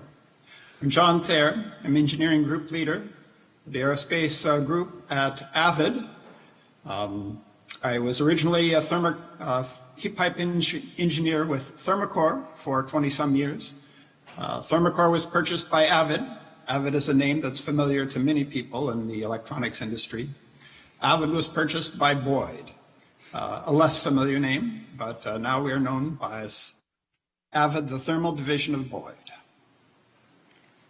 I want to speak a little bit about integration of heat pipes into CubeSat mechanical structures. I'd like to talk about conventional heat pipes. That would include aluminum ammonia heat pipes with axial grooves, copper water or copper methanol heat pipes with sintered or screen wicks, and loop heat pipes. Also briefly like to discuss embedding graphite into aluminum structures. And if there's time, a few comments on experimental heat pipes built using additive manufacturing. You can see here on slide number 2, excuse me, slide number 3. Three? We were on 3. Are we on slide 3 now? There we go. The one with the heat pipe cross sections, right, John? Yes. Okay. So these are 2, I guess. Right. We're on slide number 2. We see your heat pipe cross sections. Axial groove. Okay. So these are typical axial grooved heat pipes, sometimes known as constant conductance heat pipes. The grooves provide a wicking structure that draws the liquid from the condenser back to the evaporator. They can transport hundreds of watts, distances over a meter. So they're really very effective at moving heat with a small delta T. They are the standard space heat pipe. Thousands of them are launched per year. But the downside of constant conductance heat pipes is that they do not work against gravity at all. So that really complicates ground testing. Also, their maximum heat flux is rather low, 5 to 10 watts per centimeter squared. So that can be limiting in some thermal situations. They can be made in small sizes, down to 1/4 of an inch diameter, and they are quite bendable, if you're careful. They are made with ammonia, small quantities, 5 grams, 10 grams per heat pipe, but noxious if you ever have a heat pipe leak and requiring special safety considerations. So aluminum ammonia have great capabilities, but some fairly strong drawbacks. As I said, thousands of them are used every year. Moving on to slide number 4. Copper water heat pipes. You see the display now with an illustration of some copper water heat pipes in an application? Yes. Okay. So copper water heat pipes use the same phase change heat transfer physics as aluminum ammonia, but with a different wicking structure. Usually they use sintered copper powder, which is like a sponge, a metal sponge, or sometimes screen wicks. They can be used to transport typically tens of watts over distances of 10 centimeters to 30 centimeters. One of their strengths is that they can dissipate heat fluxes of over hundreds of watts per centimeter squared. So they really have a lot of heat flux capability. With water as a working fluid, you are limited to operation above 0 degrees C. Though I do want to emphasize that water heat pipes can freeze and thaw and resume working. So they are freeze-thaw tolerant. A typical qualification test involves hundreds of freeze-thaw cycles with no degradation of thermal performance. So they're really quite capable. And being made from copper tubing, they are easily formed into all kinds of convenient shapes and structures. They can be made out of planar structures as well, so that you can be spreading heat in 2 dimensions instead of just 1. Those are referred to as vapor chambers. Sintered copper powder wicks do have quite a bit of capability to operate against gravity. And that's appealing to some of our customers who want their ground testing life simplified by using the ability to transport heat against gravity. You can see in this illustration 2 different applications of copper water heat pipes. One's on the chip level, where the evaporator end of the heat pipe is stuck down directly to an electronic component, commonly amplifiers. Component may be dissipating 10 watts or 20 watts, and then the heat pipe carries it over to the card guide at the edge of the circuit board. There, the chassis picks up the heat from the circuit board, and the chassis can have heat pipes of its own embedded in it to bring the heat from the card guide down to the interface to the thermal bus of the satellite. Now this illustration is for conventional satellites, but it's a geometry that would be easily formed into CubeSat kinds of applications as well. We can move to the next slide. Here you can see some honest-to-goodness satellite heat pipe applications. On the right-hand side, you can see one of these chip cooler heat pipes with an evaporator block that gets epoxied down to the component, and then the condenser's leg of the heat pipe that slides into a groove machined into the card guide. The illustration in the center section is also a chip cooler heat pipe. In this case, they used two independent heat pipes that offers some redundancy. On the left-hand side, you see two different situations where copper water heat pipes have been bent to shape and embedded into an aluminum structure. Usually they are epoxied, although they can also be soldered into place. So the illustration on the top shows heat pipes that are epoxied into the aluminum structure. The one on the bottom of the heat pipe is soldered into the aluminum structure. So both of those are quite reasonable thermal joints, and some customers are just comforted by the reliability that a soldered joint offers.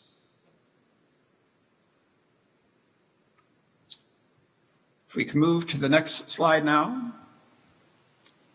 This is loop heat pipes. Loop heat pipes are sort of the esoteric end of the heat pipe world.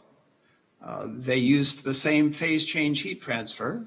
So heat enters the evaporator, liquid is vaporized, the vapor flows to the cold end where it's condensed, and the liquid makes its way back. But in this case, the evaporator and the condenser can be separated by as much as 2 or 3 meters. Although in this loop heat pipe, it is a mini loop heat pipe. The evaporator has a 1/4 inch diameter wick.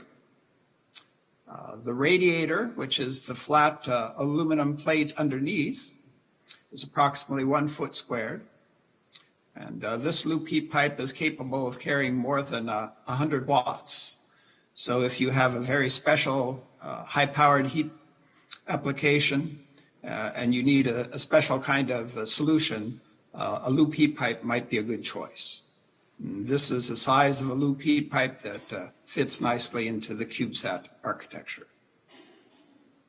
One key feature of the loop heat pipe is that the transport lines, the vapor line and the liquid line, are typically formed from small diameter stainless steel tubing, which is quite flexible. And they can be bent into springy structures that can provide flexure if your application needs to, say, deploy the radiator or offer some kind of cycling. So that's a good feature of a loop heat pipe, that flexibility.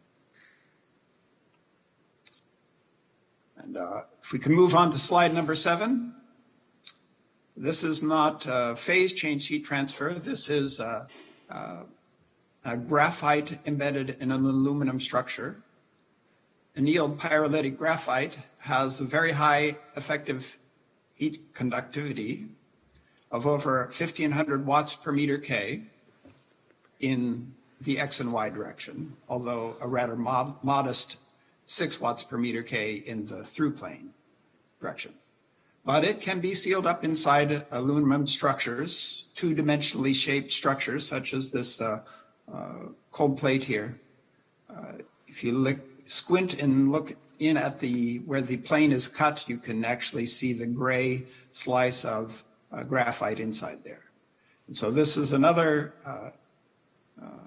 high-performance heat transfer capability that can be built into CubeSat kinds of geometries. Each of these are conventional in the sense that they are used widely in industry today, in the space industry today. And so they can be adapted to the special geometric needs of CubeSats.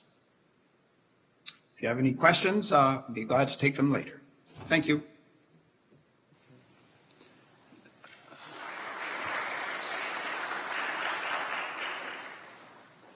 So, Jim, now it's your turn. Perfect. Are we set up on the first slide?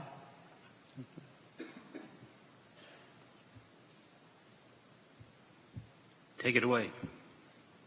Thanks. So, hello everybody. My name is Jim Kuo. I'm coming from California State University, Los Angeles. I'm here with Scott Schick from Thermal Management Technologies, who's there in person. Next slide, please. And looking at the second slide, the main objective of deployable radiators is to have thermal control by changing the radiator view factor and the heat dissipation area. And in order to do this, we need to consider the power required, especially the additional electrical power to operate it, the weight, the volume, the design complexity, and the scalability of the technology and design, especially when we're looking at CubeSats, as well as the thermal resistance across the hinges and radiators. And in a lot of designs, reducing that thermal resistance across the hinges is often the biggest challenge in deployable radiator designs. Next slide, please. So looking at the third slide, as the designer of CubeSat thermal management systems, we need to be concerned with the optimization of radiator external surface areas, as well as the surface treatment. We would like to minimize the temperature drop from the heat source to the radiator. And we also need to take into account the radiator's ability to survive and operate in extreme temperatures, not just the extreme temperatures, but also the temperature fluctuations as well. So a lot of the solutions focus on the design of low thermal resistance hinges and radiator. And to do this, a lot of designs utilize shape memory alloy to actuate the deployment motions, or use the phase change material to manage the temperature fluctuations, and heat pipes are used to enhance the heat transfer. So it's very common to see the combinations of these in radiator design. Especially for CubeSats, storing the radiator prior to deployment is a major challenge. A particular notable design, which we'll see a little bit later, involves kind of rolling up the radiator, is the rollout deployable radiator. Slide 4, please. And so now I'd like to focus your attention on some of the latest designs available in the literature. On the top left, we have this morphing radiator concept using shape memory alloy, and where the fluid flows across a tube, and this warm fluid expands a radiator, which originally in the stow position is in a cylindrical closed form. And once warm fluid flows through it, it opens up, exposing the high emissivity surface, allowing heat to be radiated away. On the top right, we have the shape memory effect actuated foldable radiator, where the motion is actuated by the shape memory alloy wire, allowing the oscillating heat pipe to change shape from stowed to deployed. On the bottom, we have the additively manufactured deployable radiator with oscillating heat pipes, and this was presented in the last presentation, in which the oscillating heat pipe is bendable due to mechanical design. Next slide, please. So in the last slide, I have a couple more examples to show you.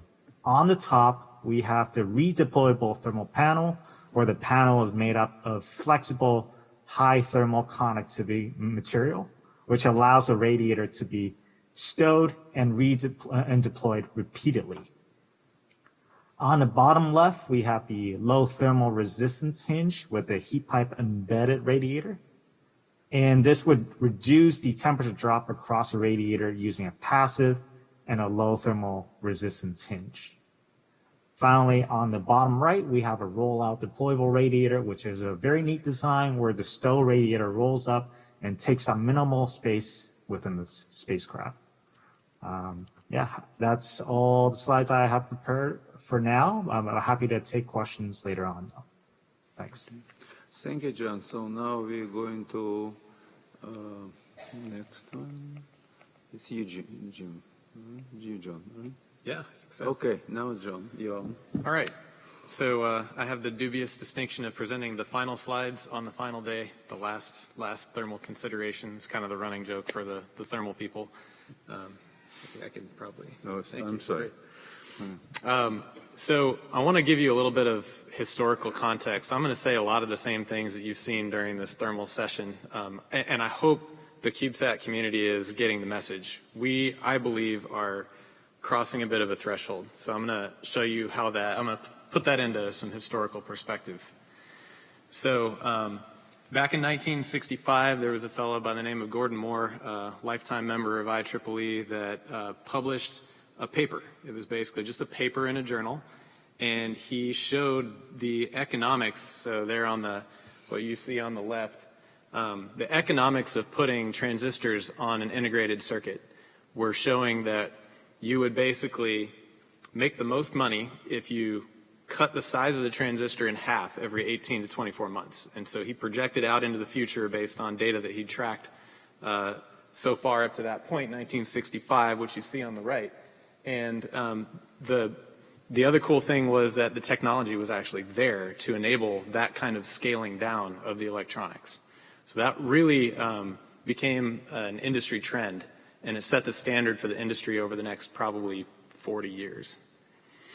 And in this paper also, he had this kind of vision of, if you can see there in the middle, so it's going through a, you know, kind of a pop-up store area, you know, maybe a flea market, notions and cosmetics, and right in the middle was handy home computers, which would have been a laughable concept in 1965, but he actually kind of, you know, prognosticated this. And so where are we now in the satellite market? Well, with CubeSats, we basically have not quite home satellites. I mean, I don't know what you're going to do with your own satellite as an individual consumer, but for sure, we've massively scaled it out, rolled it out to the entire community. And so thanks to some key people here at Cal Poly and Stanford for inventing the CubeSat standard, what that has done is, I mean, as you all know, is it's just created an explosion of basically consumer satellites almost. It's pushed it down to student groups, making things drastically more affordable. But that's enabled by the technology. The technology is there to allow the economics and close the cycle. So now we're at a point where almost anybody who wants one can actually have a satellite and do something with it, right? However, there's an unintended consequence, and this is the message that you've been hearing this whole session. So this is an example. In 2007, Moore's Law had been in effect for decades, and the semiconductor industry began to take notice that they were going to hit some challenges. So a Purdue Intel study in 2007 basically said, okay, we're at the point now where the power is going to keep going up and up and up to the right in terms of the density on a chip, not just the total power, but the power density.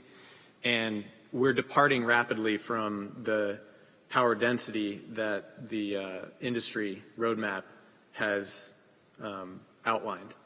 And so what that did is that basically forced the semiconductor industry to take notice and change the way they did things. And if you've been around since that time, a lot of you students may not really remember this because it's, you know, ancient history for you, but it's not that ancient for some of us. And I'm not a computer chip guy, but you are not seeing computer chip clock speeds keep going up and up and up like they did through the 80s and 90s. You're seeing a lot more advanced thermal control technologies in your desktop or in your laptop computer. Heat pipes are everywhere. And they've gone to different IC architectures just because of this problem. So thermal management. So the electronic packaging people have been working on the thermal management side for a long time. You see that plot on your right. What this study also did was it said, okay, if things keep scaling like this plot that you see on the left, then all of a sudden we're going to go from advanced heat rejection strategies, you know, a lot of the things that we've talked about, heat pipes and even liquid cooling and liquid nitrogen cooling. And you're going to have to go to refrigeration, liquid nitrogen, thermoelectrics, active refrigerated systems. And that puts the economics into a whole other regime.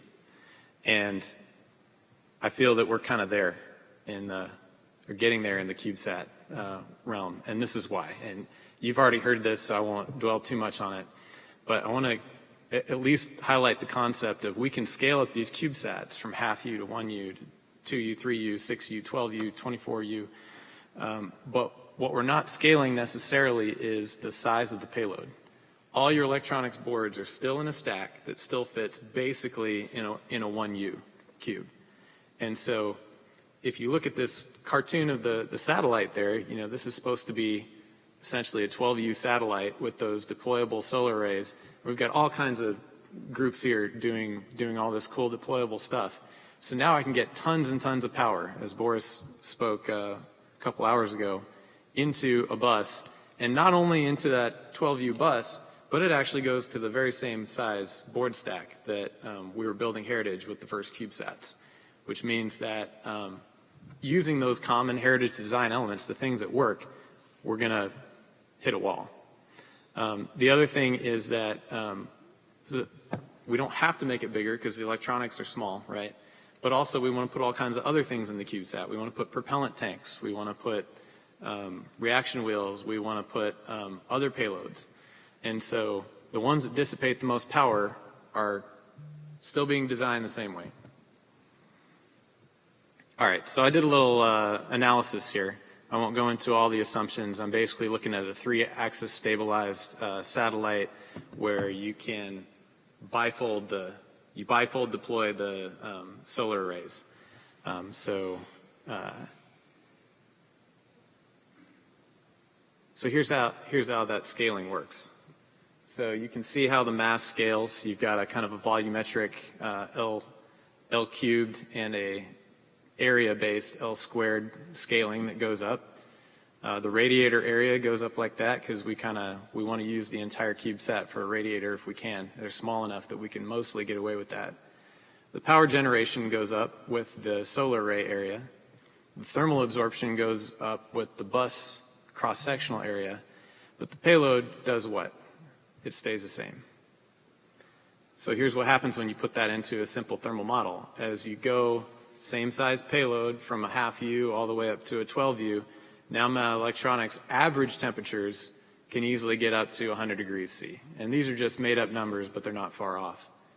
And because it actually comes from an analysis. You use the same board stack, you put more power into it, even if you have the greater surface area of a 12U CubeSat radiator, your electronics are just going to go up because you're putting more power in. Now here's the other thing that you didn't hear much about today. Although I know CubeSats are being operated like this, a lot of the highest power payloads are only being done because we're saving up power. Okay, we are grabbing all that power from the sun and the solar array, we're putting into the batteries, and now we're doing mission for only a fraction of the orbit. Some missions you're going to do for 100% of the orbit, but some you may only do for maybe 10% of the orbit or less. And when you do that, we're moving from the right side of the plot over to the left side of the plot, and those numbers get pretty scary pretty quick, especially when you combine them with this Heritage board stack design.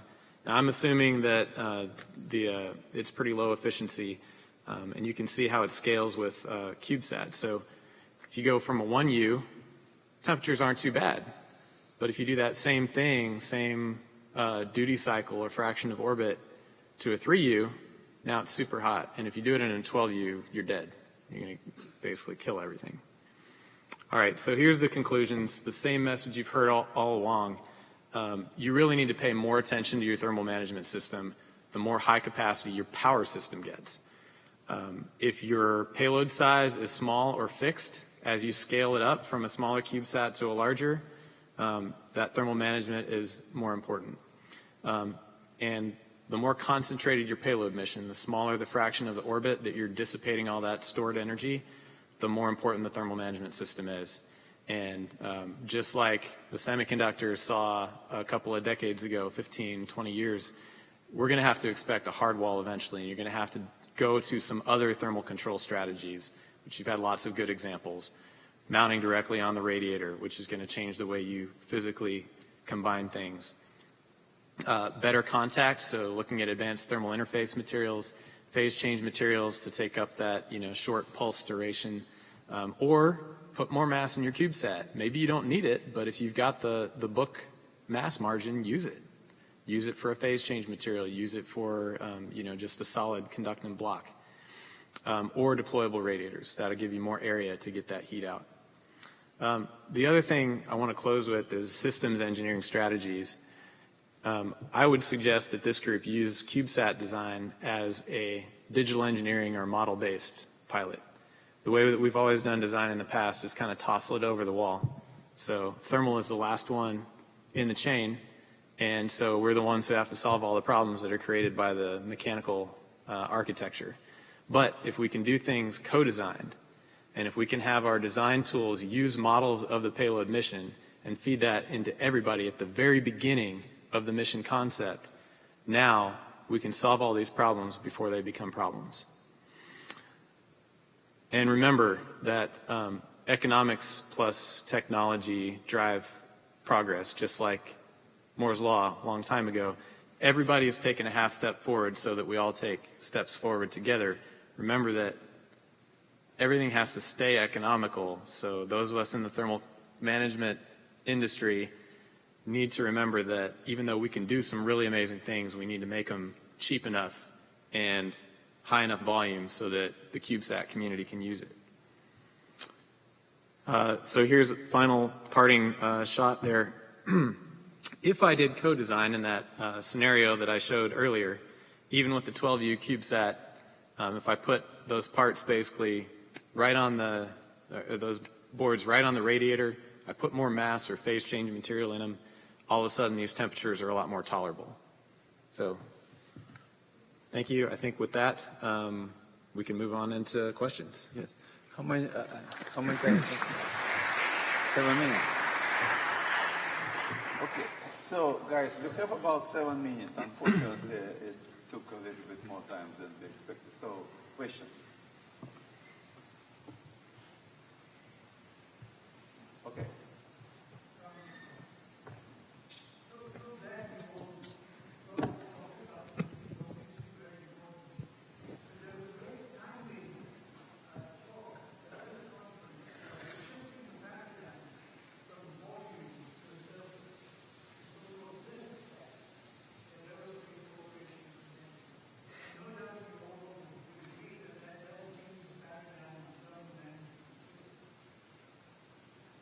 So what do you think, John? Okay, keep yours. I got mine. Yeah, we're used to the old days where we only could afford one microphone. Thanks to Cal Poly. Yes, thank you for that comment on the DiskSat. We're actually, that mission is getting going, and we're beginning thermal analysis very soon. So shameless plug for the Thermal Control Handbook. If anybody needs to learn how to do thermal design, there is a handbook out there, and the guy who wrote the handbook is actually doing the DiskSat thermal analysis, so I think we're in good hands. Yes?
Make one comment that we find that when we're stuffing 3Us through 12Us, we always run out of volume before we run out of mass.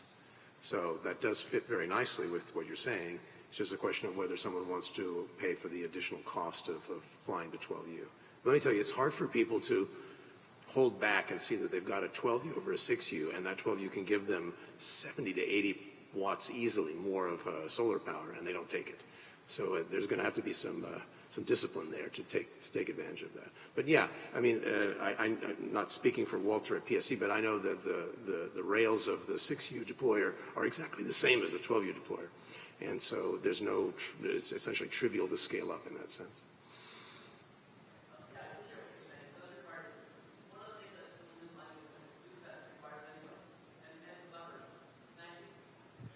Okay, unfortunately we have time only for one question, so please.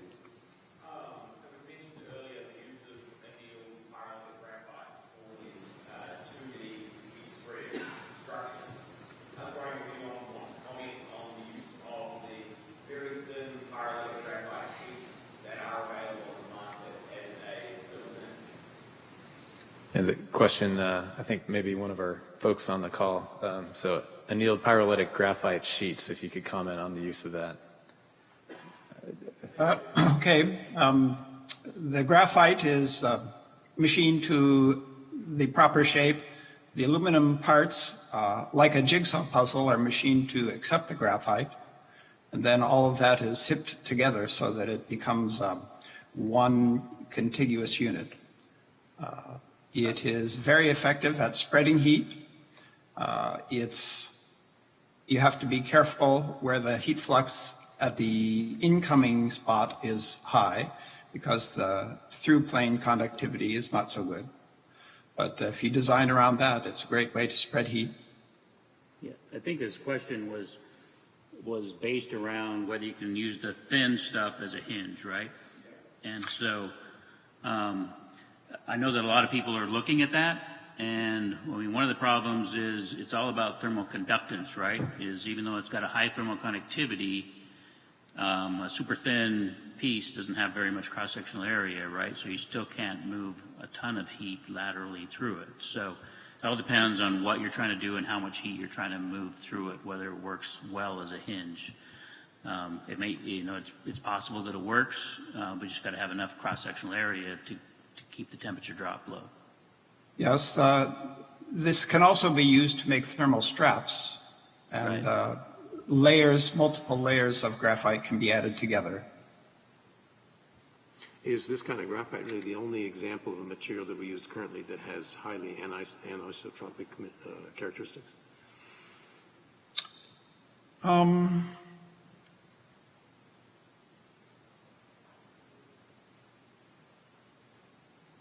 Can't think of another. So composites also have anisotropic properties. And so if you're building up a composite panel, you typically have to watch out for through versus in plane. CTE. Yep.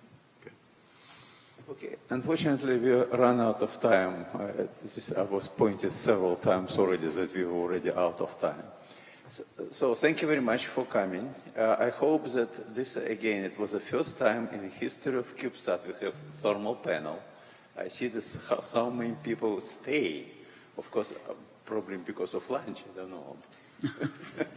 Because this is the end of the conference. Thank you very much for coming, and I hope that we will work together, and next year maybe we get again thermal panel, but maybe for 2 hours, not for 1.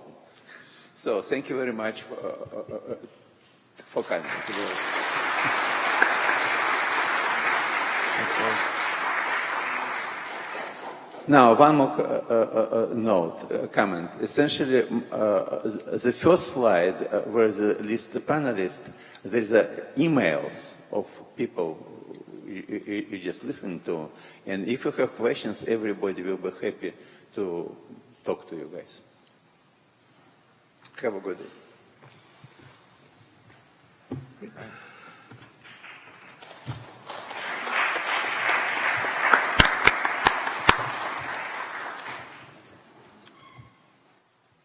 All right. That's going to conclude our workshop for this year. Thank you very much for attending and sticking with us all through the end of the third day. A couple reminders. We still have lunch, so if you're hungry, you can still get lunch in the same spot. If you're staying through the end of the day, please consider going to our downtown farmers market. It's a great experience if you haven't been there. We're really appreciative for all the sponsors who helped make this possible, help us make this event practical this year. And lastly, we have dates reserved the week of April 24th in 2023 for the conference next year, so you can expect the date range to fall there. And if you have any more questions, I'll be at lunch. Feel free to come and find me or chat. And I look forward to seeing you all again. Thanks a lot.